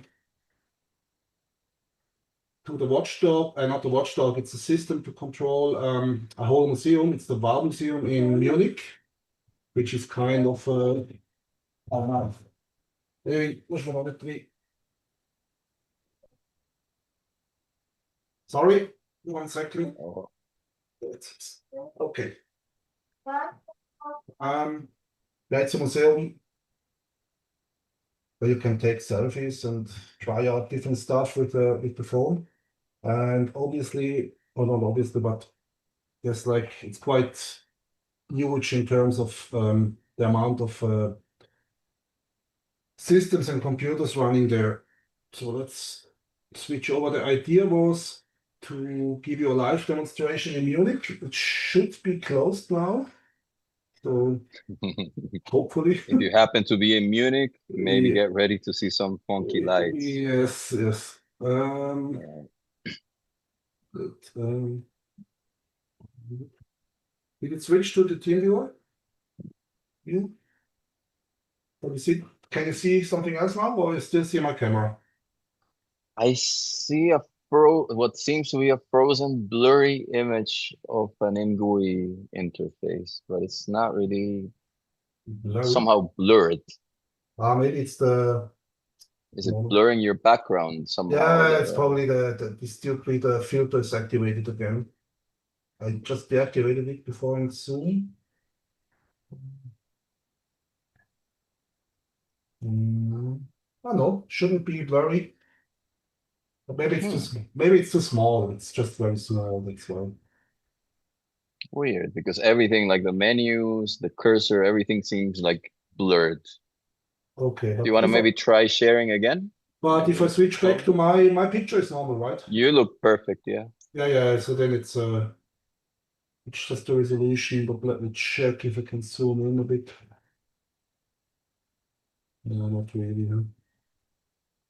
Because the resolution there is quite high. Interesting. How should I continue then? Well, the idea is, let me explain it quickly. Maybe you see a little bit. Yeah, if you tell us what you're clicking and pointing at, we can imagine what the text there says. So I don't spend too much time. Okay. Yeah, so the idea is like you have like several installations, and an installation is like composed of obviously PCs. And we also have, as a second thing, we have this NetIO power bars, which are like IP power bars, or like I don't know, before someone was talking about the Tasmota devices. It's quite something similar. You can just switch on and off stuff, and you can also measure power usage. And the thing is, this whole thing is like an administration. You can add new machines, new parts, and you can also set like rules, like okay, when to turn it on, when to turn it off, and it can monitor the power. So it knows, hey, it should be on. So you can enter for every device, you can enter how much power it uses when it's in on state or when it's in off state, and it sends you an email like, okay, something has not shut down because the power usage is too high, or something has not turned on because power usage is too low.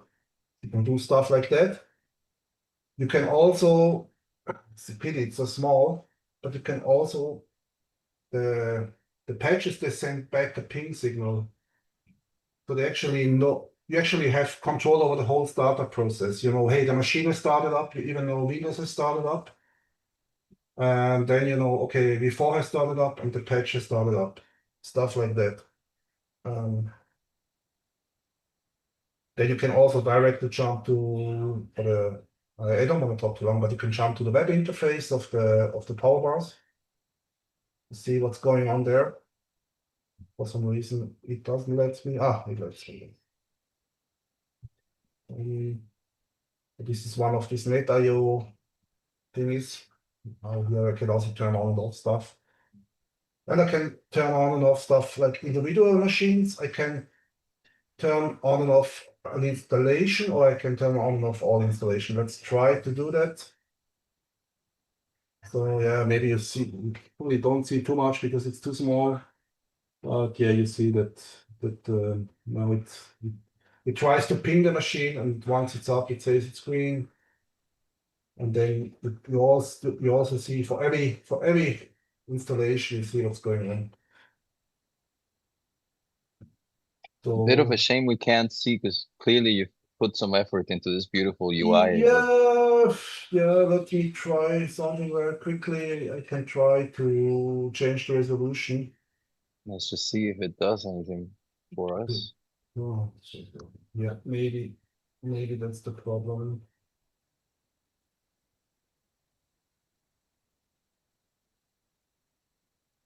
Yeah, it's a 4K screen. That's probably why it's blurred. But if I make it smaller, then probably somehow now it's just got really small, but it's still blurred. Yeah, that's stupid. Okay. Yeah, I don't know. Anyways, that's one thing. And this turned out to be, you see now that's probably you don't see too much, but it's red. That means something went wrong. We see the red. Yeah, this is the internal watchdog doesn't ping back for some Patrick, reason. maybe let Louis quickly try to share it. Yeah. Just not too long. I just want to show the standalone watchdog quickly because this I can show on my own machine. Okay. Which is easier. Was noch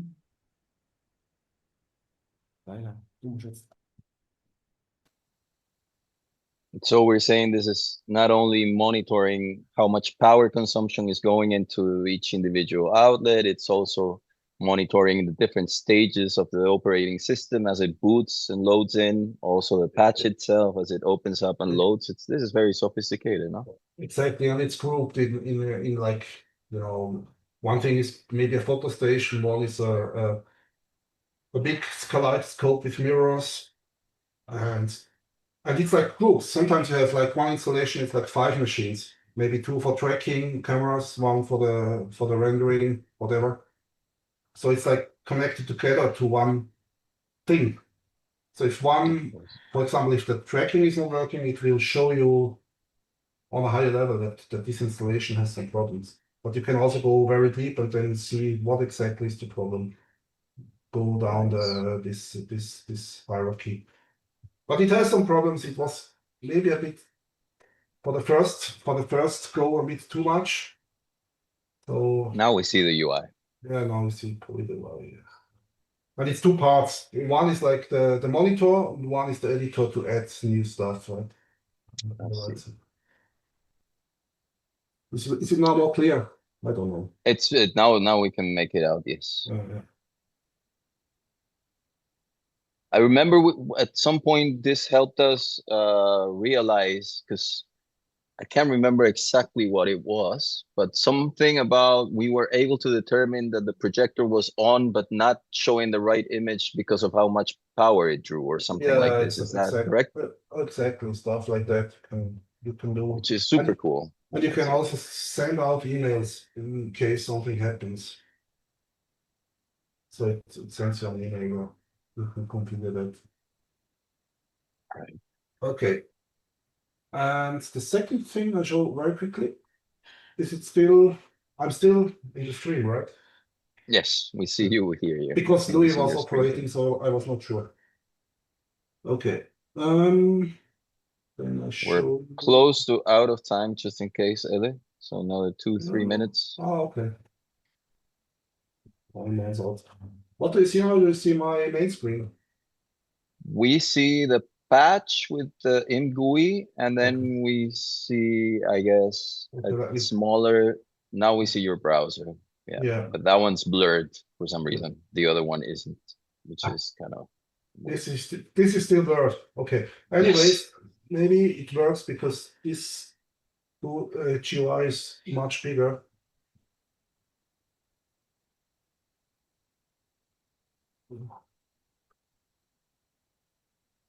Can you read something? More or less. I mean, we can make out the general layout, but it's impossible to read the actual text. Maybe restart the screen sharing. Yes, we could try that.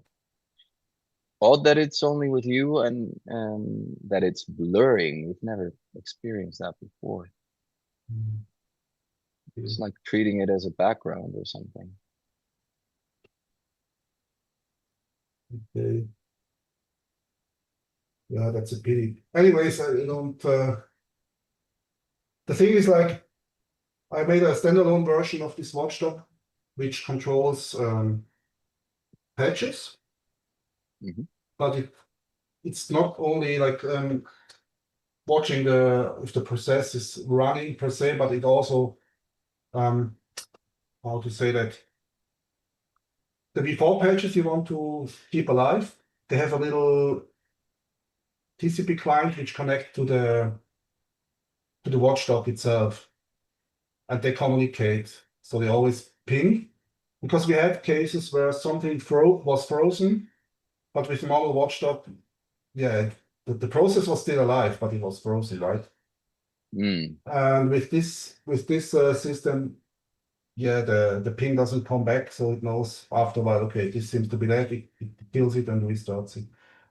And this is this Watchdog thing, where I put quite a lot of effort. And it's a pity that we cannot see it, but I don't know why we should test that before. Yeah. But there was like too less time to. Yeah. So yeah, that's I it. mean, very cool. So can you maybe give us, I think the screen share is not really doing much. I would rather see your beautiful face, Patrick. So maybe I can throw some questions your way.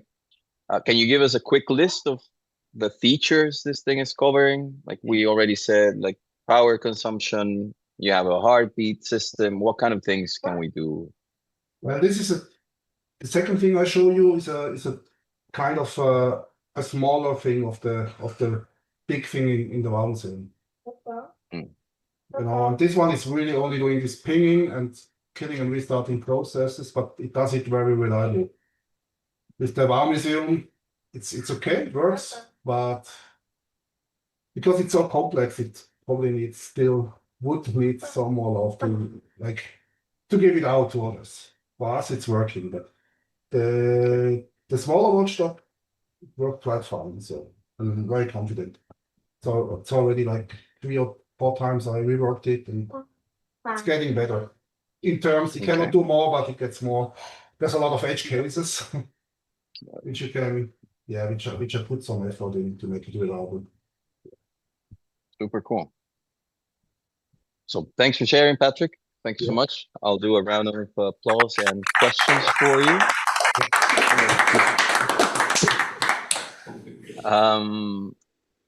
First of all, are there any plans to release this, share it, open it up? What's the general idea? You have to ask Louis and Fabian. Mr. Louis, let's switch to the bosses. So what we really like to do about this is we would like to share this this knowledge with everybody. I mean, we would also be interested in what solutions other studios have, so that we can learn from each other, right? There is also this part about logging that I didn't talk about before, which is I think a very powerful tool for a client. So there is also the question, how do you sell logging systems? It's something that's so powerful that it should not just run for free always in the background. So this is interesting questions that we ask ourselves, and we would also be really interested in opinions from others. Absolutely. And this brings us back to this initiative that Naud has had for some time now, getting in contact with other agencies, trying to build some sort of bridge to share knowledge and experience and tools and workflows. We have some channels set up for that. If you're interested in that kind of discussion, or your agency maybe wants to reach out, please do. We're more than happy to. And now I'm talking as a Naud employee. We're more than happy to share and learn from other people out there in the community. But yeah, very cool. Is there anything else you guys wanted to highlight or talk about regarding the Watchdog workflow and all this? I mean, it was just a very, very interesting process, because we started with a very simple idea where we thought, yeah, it's probably not going to take much time, and we will just develop something that works for everything. And soon you realize, there's so many different cases and so many things. And then you also learn about integrating hardware that you didn't think about before, like the thing that Patrick quickly mentioned, which is this IP power bar that measures the power consumption, which is so interesting because you can suddenly see patterns. Like, for example, you suddenly realize the projector is running, but is not actually showing an image, because it does draw power, but it doesn't draw that much power as it would when it would project an image. So suddenly you learn all these interesting things. Absolutely. And it was just very also, I think, an interesting thing to expand it more from just one installation to a whole museum, right? Where you have multiple installations running.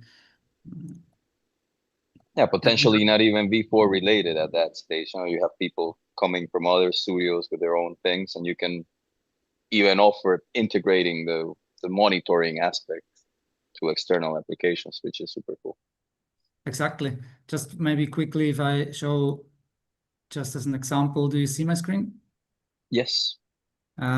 This was an interactive table that we did for a bank, and it looks very simple. Just an interactive table, like there have been many of that. But when you look at the actual structure and how many devices are involved, and all of these devices you want to monitor. Do you see this on the? Does it show on the Yes. screen? Yeah. And then you have projectors, you have cameras, you have the two tracking PCs, you have the main PC, you have the touch foil, all this stuff. And you want to know the status of every device, basically. And then you have not just one installation, but you have actually multiple installations that are running parallel and have to start at the same time and shut down at the same time and interact with each other. So it gets quite complicated pretty quickly. But that's also what makes it so interesting. Absolutely. And as you were saying, you have logging behind this, you add a dashboard, something like that, and suddenly, or even alerts and notifications, and suddenly you have a very powerful dynamic monitoring system. Yes, the monitoring system, and especially, well, the monitoring system, yes, and the logging system is still something that we're still thinking about what's the best way, because we also run, of course, into troubles where we had a logging system, for example, with an email system, and suddenly one installation was just every day putting more and more and more emails out of out of it, Spam machine. because something was going wrong and nobody really could pinpoint what it was. Yeah. So we also run into bad examples that we did. Of course. Yeah. Did we have someone with a question coming in? I heard someone starting to talk. Tokyo. I wanted to ask, why don't like, you know, this field is quite basically there is like three mediums on that field. The one called logging, the second called monitoring, and the third called content delivery. So for blogging, for instance, there is a Sentry. For monitoring, there is something called Prometheus or Zabbix,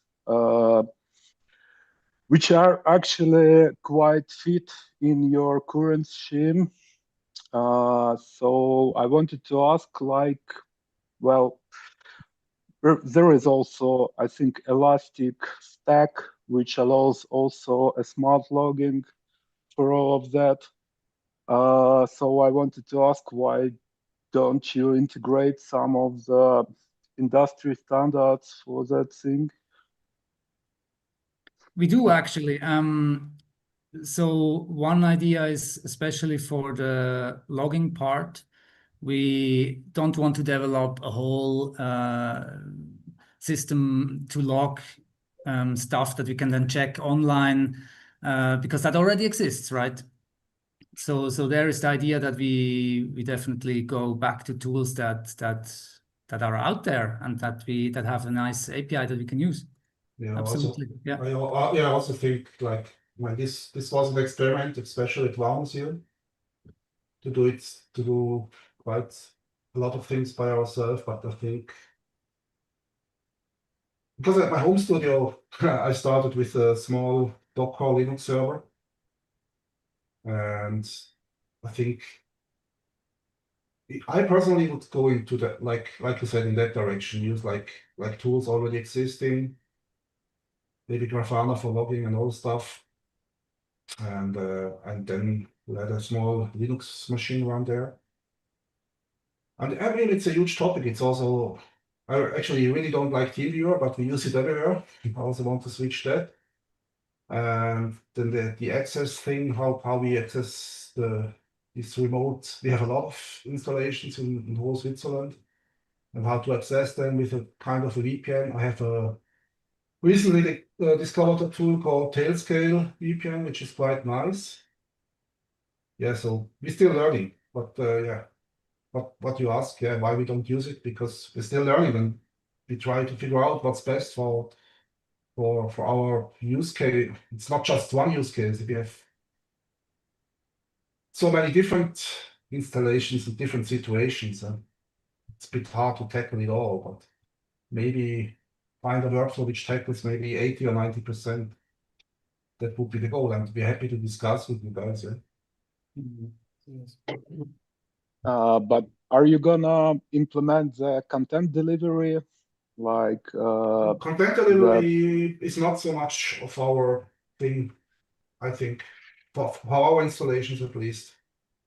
That's not really for us. It's really the thing that the stuff needs to run reliable 24/7 hours. And if there's problems, it should alert us. Because usually, to be honest, content change for most installations doesn't change so much. Yeah. But yeah, maybe for us that's important, but not so much for us. We can still see your screen just in case, Ellen, in case you have your bank account or something. Cool. Yeah, it looks Do we have pretty any more cool. questions? Oh, sorry. Yeah. Yeah, I've been through that at least few times, I think, when I had to deliver something that should manage the installation. And this one looks really nice. So are we gonna able to test it or?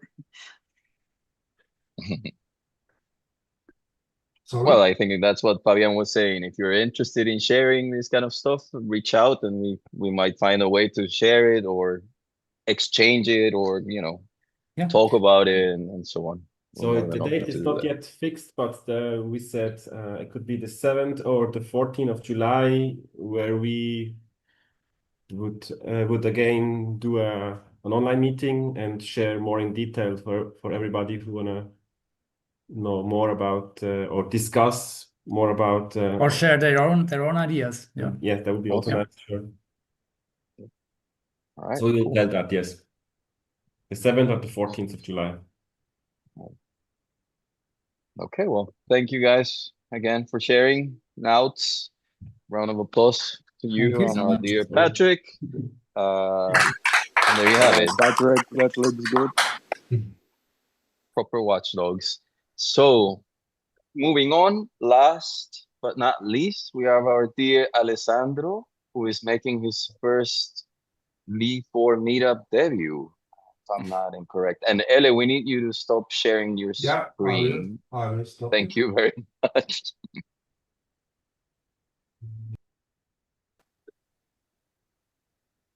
Hi, can you hear me? Yes, Alessandro, welcome. Nice. Good to see you, my friend. Yeah. Let me Thanks start for the having timer me. for you. Okay. And 15 minutes. really glad to. Can I start? Yeah. Okay. Perfect. You will tell me. Yeah. Okay. I'm a little bit emotional. It's the first time, no? Let it all out. It's nice that to see some very familiar faces in the room. Yes. So hi. First of all, my name is Alessandro, and I'm a industrial media designer, actually. That I spent kind of the first part of his career doing just 3D digital stuff, web design, and in 2011 I moved to Berlin doing a kind of switch of everything that has been done before, where basically I kind of changed the tools that I was working with, namely the same that I was using last week, so scissors, to cut out paper and create silhouettes and do workshop with kids, media workshop. So, and basically the last years that, so let's say the last 10 years, I spent, first of all, getting to know the possibility of real-time interaction, and specifically vvvv, thanks to Benny, thanks to Daniel that is in the room, and all the nice stuff that we've been doing together in different contexts, in the Schmiede Festival, in other projects. And yes, with Daniel, you see there, with also Bada Boom Berlin, because that's the main, call it, act where I've been operating with in terms of interactive projects, but where I actually had the luxus of having someone who was so good at programming that I could spend my time going on to do animation and paper cut and try to see what the combination could basically create. And maybe just to give a glimpse of, let's say, how all of these different languages come together, let's call it in additional then to, I would say, to some projects that we have been creating for museums like the Futurium Berlin, Grassi Museum Leipzig, Greenwald Kassel. There has been also some kind of experimental projects that specifically also combine some stage performance with some interaction. And I think honestly that I would like to leave the images say something, because then it will be then easier to talk. So I'm showing now a project that has been originally been doing for the Hans Christian Andersen Hus in Denmark, and then has been also kind of been a reworked, presented here in Berlin at the Schaubude Berlin. And yeah, it's a kind of interactive performance that I will, I need to share my screen first. Share, yes, here. Let's say this one, content only, yes. Hopefully, yes. We see your screen now, yes. Yeah, do you see something yellow? We see something yellow. Yes, great. Okay, so we'll play now this little trailer. Let me know if you hear some sounds coming out of it. The sound is coming through, yes. Yeah.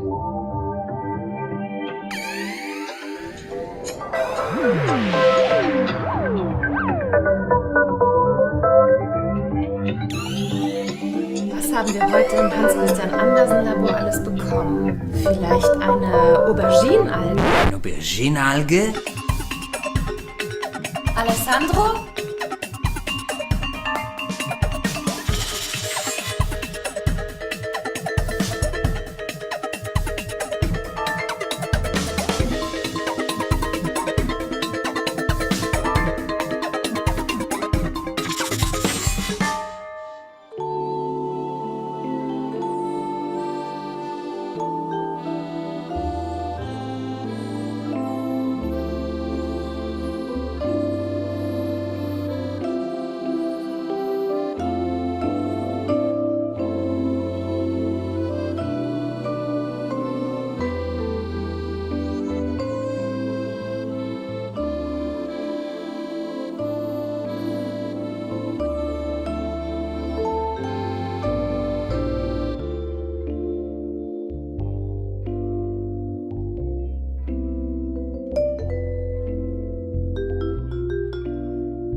Okay, yes. Beautiful, beautiful I stuff. think here I can close it and maybe just show also some pictures of the projects, just that also you understand a little bit the content, because this is a kind of a sum up of the language that we have been using also in the studio. So a lot of 2D silhouette created with the shadow effects, lately also with the implementation of torchlights, and also this stop motion language that has been always also a kind of red thread in our, call it, production, no? And specifically what you see in general into this special table that combines the possibility of live drawing, prepared footage, and live realized stop motion. And here, I think the interesting thing was that into this performance, before the performance happened, there has been basically a workshop. Yes, we can see also something in which the kids were producing some artworks. like fishes, like swans. Again, the context was the Hans Christian Andersen house, so there were some of these topics. Here there is a very creative guy that is also in Berlin I think I know creating that some guy. beautiful paper cut. And half an hour later, these kids will see their creation popping up in the performance.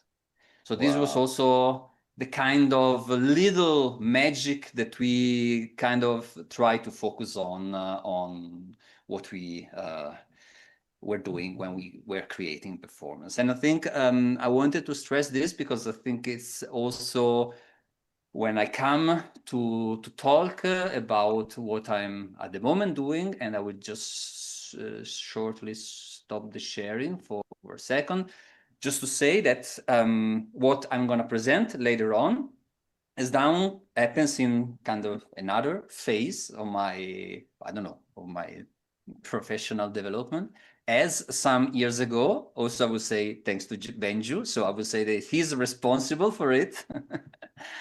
I ended up starting to teach and specifically teach vvvv. That it's big surprise for a lot of people that know me. But it has also been really interesting because this has been also something that has been growing. So in short, in 2023, I started, there was the possibility of teaching interactive animation and networking at the Letteverein, where, yeah, Benny was teaching before me.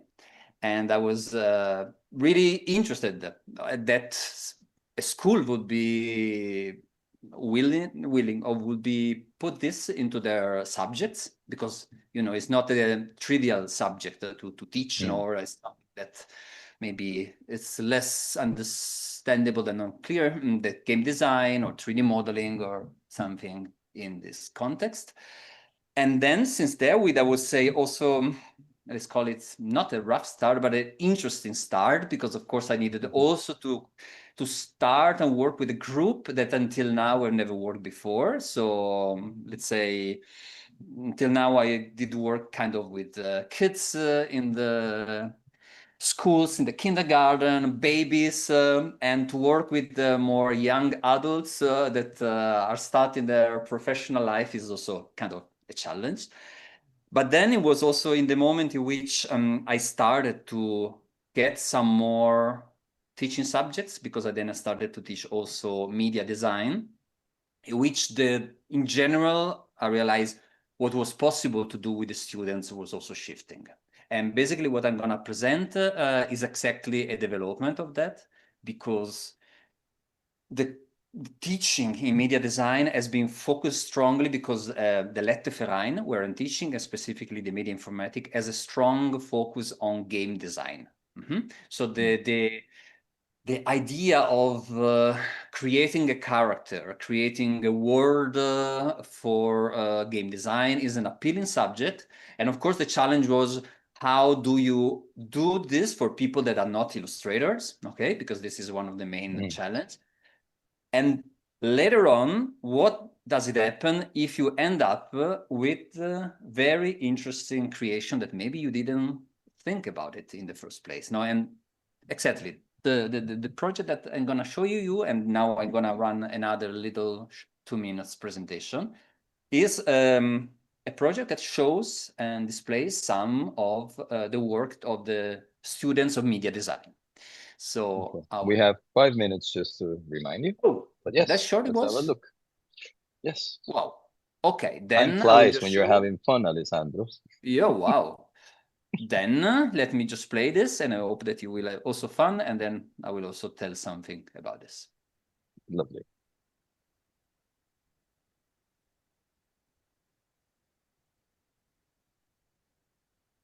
I don't think we're seeing your screen anymore, Alessandro. That might wait be a second. important. Yeah. Yeah, you're right. Sorry. Now I was... Wait a second. So, wait. Now you will see it. Okay. Do you see it? It's loading, and yes, I see. Yes, great. A video Okay, file, yes. so let's go.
Very nice. Okay, we have it. Yeah, and yeah, let's see also if I manage to run the patch or at least to open it, because I have, could be that it's just then to show you then the content, but I think you understand it is the basic is basically super simple. And let's see if, of course, now it will jump. That's okay, because I was wait, usually there is still a little bug that I'm taking care of. Yeah. Whatever.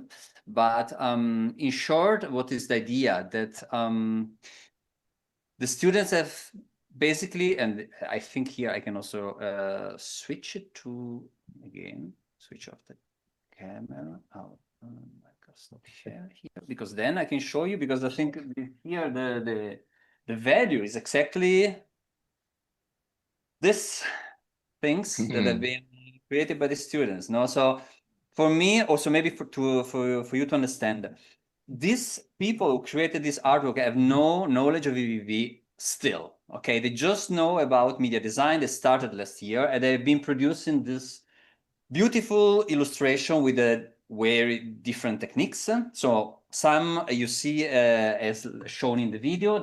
So my idea was I create a really simple puzzle for you, and you can just create, you can assemble this in order to get some figures. Of course, there are also some design criteria, and the idea is I looked at these images. I said, okay, they really look cool, but what can I do in order to give a proper stage to them but they don't have any knowledge of vvv, no? So I thought, okay, how would it be if I use just what they created, so just a silhouette, to create this kind of gallery that you see in the video, and basically create a little bit of interaction with these figures. And maybe, I don't know if you have realized, but here there is some contribution from Randall. I And I'm think I always super happy recognize when you that. can Yeah. show some Aruka codes, because yeah, we use them a lot, and they just do a great job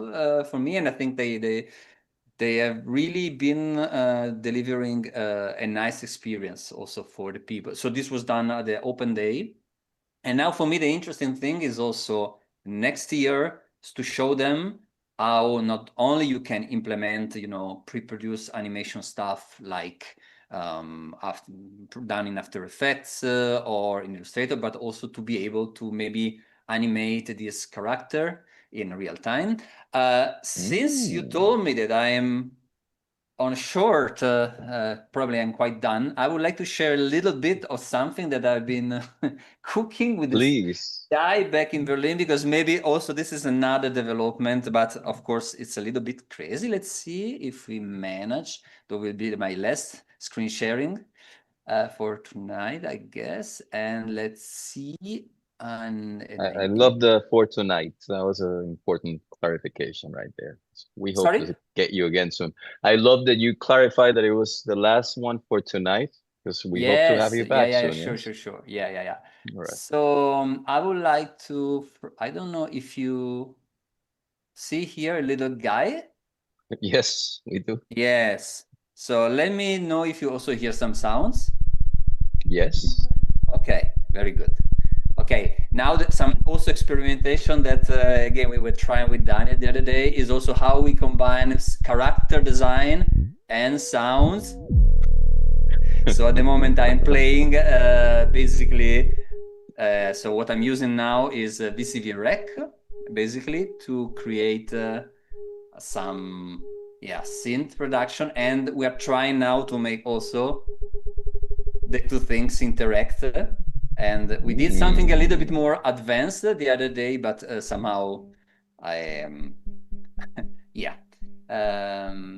cannot find it, what we did together. But it's kind of the idea also being able to create some interaction between sounds and characters. And, the possibilities are kind of endless, I would say. Yeah, I think I'm kind of done. Oh, thank you very much, first of all, Alessandro, for breaking our cherry. Lovely stuff. I always love your work and what you did with Daniel in Badaboom. I'm a big fan. I do feel you guys are one of the best expressions of Aruko markers I've seen in my career. So thank you so much for that. And I really love this kind of material physicality you bring to your installations. It makes it much more easy to relate to them than if it's just some abstract digital thing. You know, this having cardboard cutouts, having wood elements there that you can physically play with. I think it really brings a layer on top of it. So thank you for your beautiful work. Do we have any questions or comments for Alessandro? Berlin is quite shy today. And Daniel is really into this 6-7 thing, I can tell. No, man, I mean, it's lovely. I'm a big fan, as I said. If you haven't seen it, they have a beautiful piece of work. I hope it's still up there at the Futurium Museum. Yes. Which again is involving physical elements, Aruko tracking and interaction built for teenagers and kids, but it's a lot of fun to see. Maybe we can just add here, because you were asking if it's still there. We can say now that it's on the permanent collection. So until last year, it was supposed to be dismantled, but now somehow they decided to. So we adapted and last autumn, and now it's up there in the main floor on the permanent installation. So we are also very happy about that. Because it's that good. So go and check it out. If you're in Berlin, it's a beautiful museum, by the way. There's also, sometimes you can run into other V4 community installations out there. Yes. So check it out. And hey, Alessandro, thank you again so much for showing us your beautiful work. And I hope we see you soon again. Thanks to you. All right. Beautiful. And that kind of does it for our lineup. I do see that Mozzi is there, and it's a bit of a tradition that he runs in last minute with an amazing thing to show. Is that going to happen tonight, Mozzi? Not today, no. Sorry. Not today. All right. No, all good. You set up the expectations. This is your responsibility. Well, good to see you anyway, my friend. Well, if that does it for our panel today, I do have one final announcement on my side. So let me share my screen. Doesn't happen often. And let us talk about what I teased earlier, which is, whoa, how do I get all this stuff out of there? Oh, there you go. So link, the vvvv Summer Camp 2026. I will try my best to get there, but if not, I assure you it's going to be a lot of fun anyway. I was there for the last one and we had a blast. We're going to be there for around 3 days at a very beautiful location up not too far from Berlin. Lakes nearby, forest, patches, lots of activities. If you want to jump on a trampoline or play some basketball or show your patches or just hike in the forest, go to the lake. There's a lot of stuff to do, beautiful atmosphere, big family kind of feeling where we all help each other. We're doing tasks together, cooking or cleaning, and of course also sharing patches, stories, drinks, even a little bit of dancing at night. So I can highly recommend it. If you haven't signed up yet, you can just go to the Node Institute and you can find the subscription form there. We're open, subscriptions are open until May 31st, and we still have quite a bit of room. So if you want to make it out there, again, I can only highly recommend it. You can see some beautiful pictures from our gathering last year. And yeah, I couldn't recommend it highly enough. So I hope you can make it and join us there. I will do my best to make it there in time as well. And yeah, that's kind of it. Here you can more or less see the Funk Institute, I have forgotten the name, is the place where we're at. It's a beautiful old radio station from the war era. So you get to see very interesting architecture, even technology and things like that. So again, I highly recommend it, and I hope that you can make it there with us. And that does it for my announcement. So let's do a wrap up. What did we see today? Well, we had, first of all, Lars with his crazy 3D printing extravaganza, which I'm dying to get my paws on. Very cool stuff. I still remember at Frankfurt when I first got a glimpse of it back in the day, and I'm loving to see that it's made it into Gamma, and it's very much still alive and kicking. So check it out if you want. You can reach out to Lars if you want to get your hands on it as well. Then we had Tobias showing us his crazy 40-something plus projector mapping project, which was amazing to see. Very high-end tooling, very polished, everything, I must say. So that's what a professional project looks like, if you were wondering, or if you're a beginner, draw some inspiration from there. Thank you, Tobias. If you're still with us, it would be nice to know where we can catch this. Tobias, are you still there? Because I think we failed to say where it was and how long we could. So maybe if he's still there, maybe not. All right. Then after Tobias, we had Benju showing us Flora and all the beautiful stuff they did there related to herbal medicine and ancient books. So if you happen to be in town, go check it out. Beautiful project. And if you happen to have Benju's contact, he can show you the VIP tour and the behind the scenes. Then we had Christoph and Ashling, new community members, showing us their incredible skills, drawing all things stars and 3D printing MIDI controllers and whatnot. Very inspiring stuff. Lovely to see new faces with big ambitions in the community always. If you can, check her out tomorrow. She has a live performance showcasing the work she showed us today. So that's definitely worth the trip.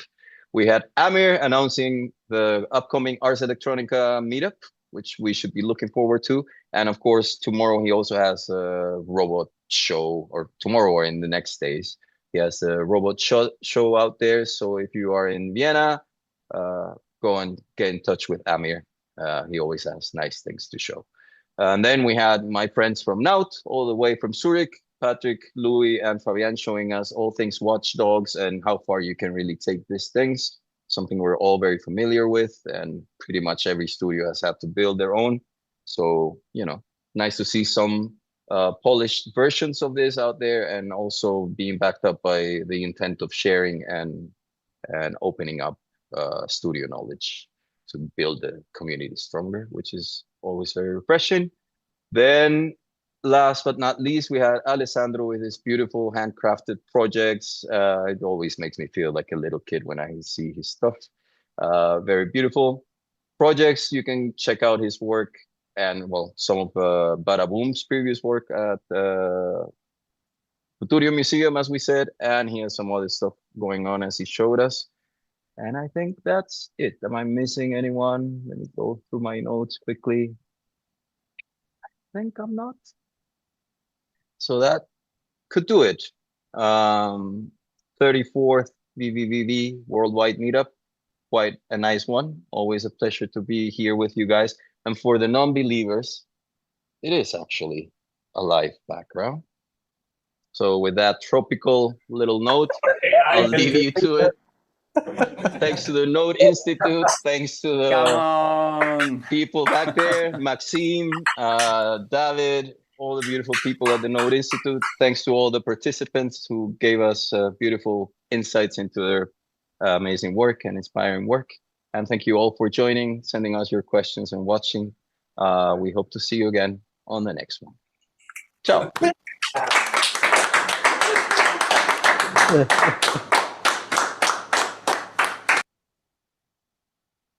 Whoa, that was fun, guys. And now I'm melting here. It's like 33 degrees. This was a bad idea. And I can show you that I'm actually wearing nothing but a very thin set of shorts. And I really need to pee. So lovely to see you all. And I'll catch you on the next one. Thanks for joining. Bye-bye. Bye.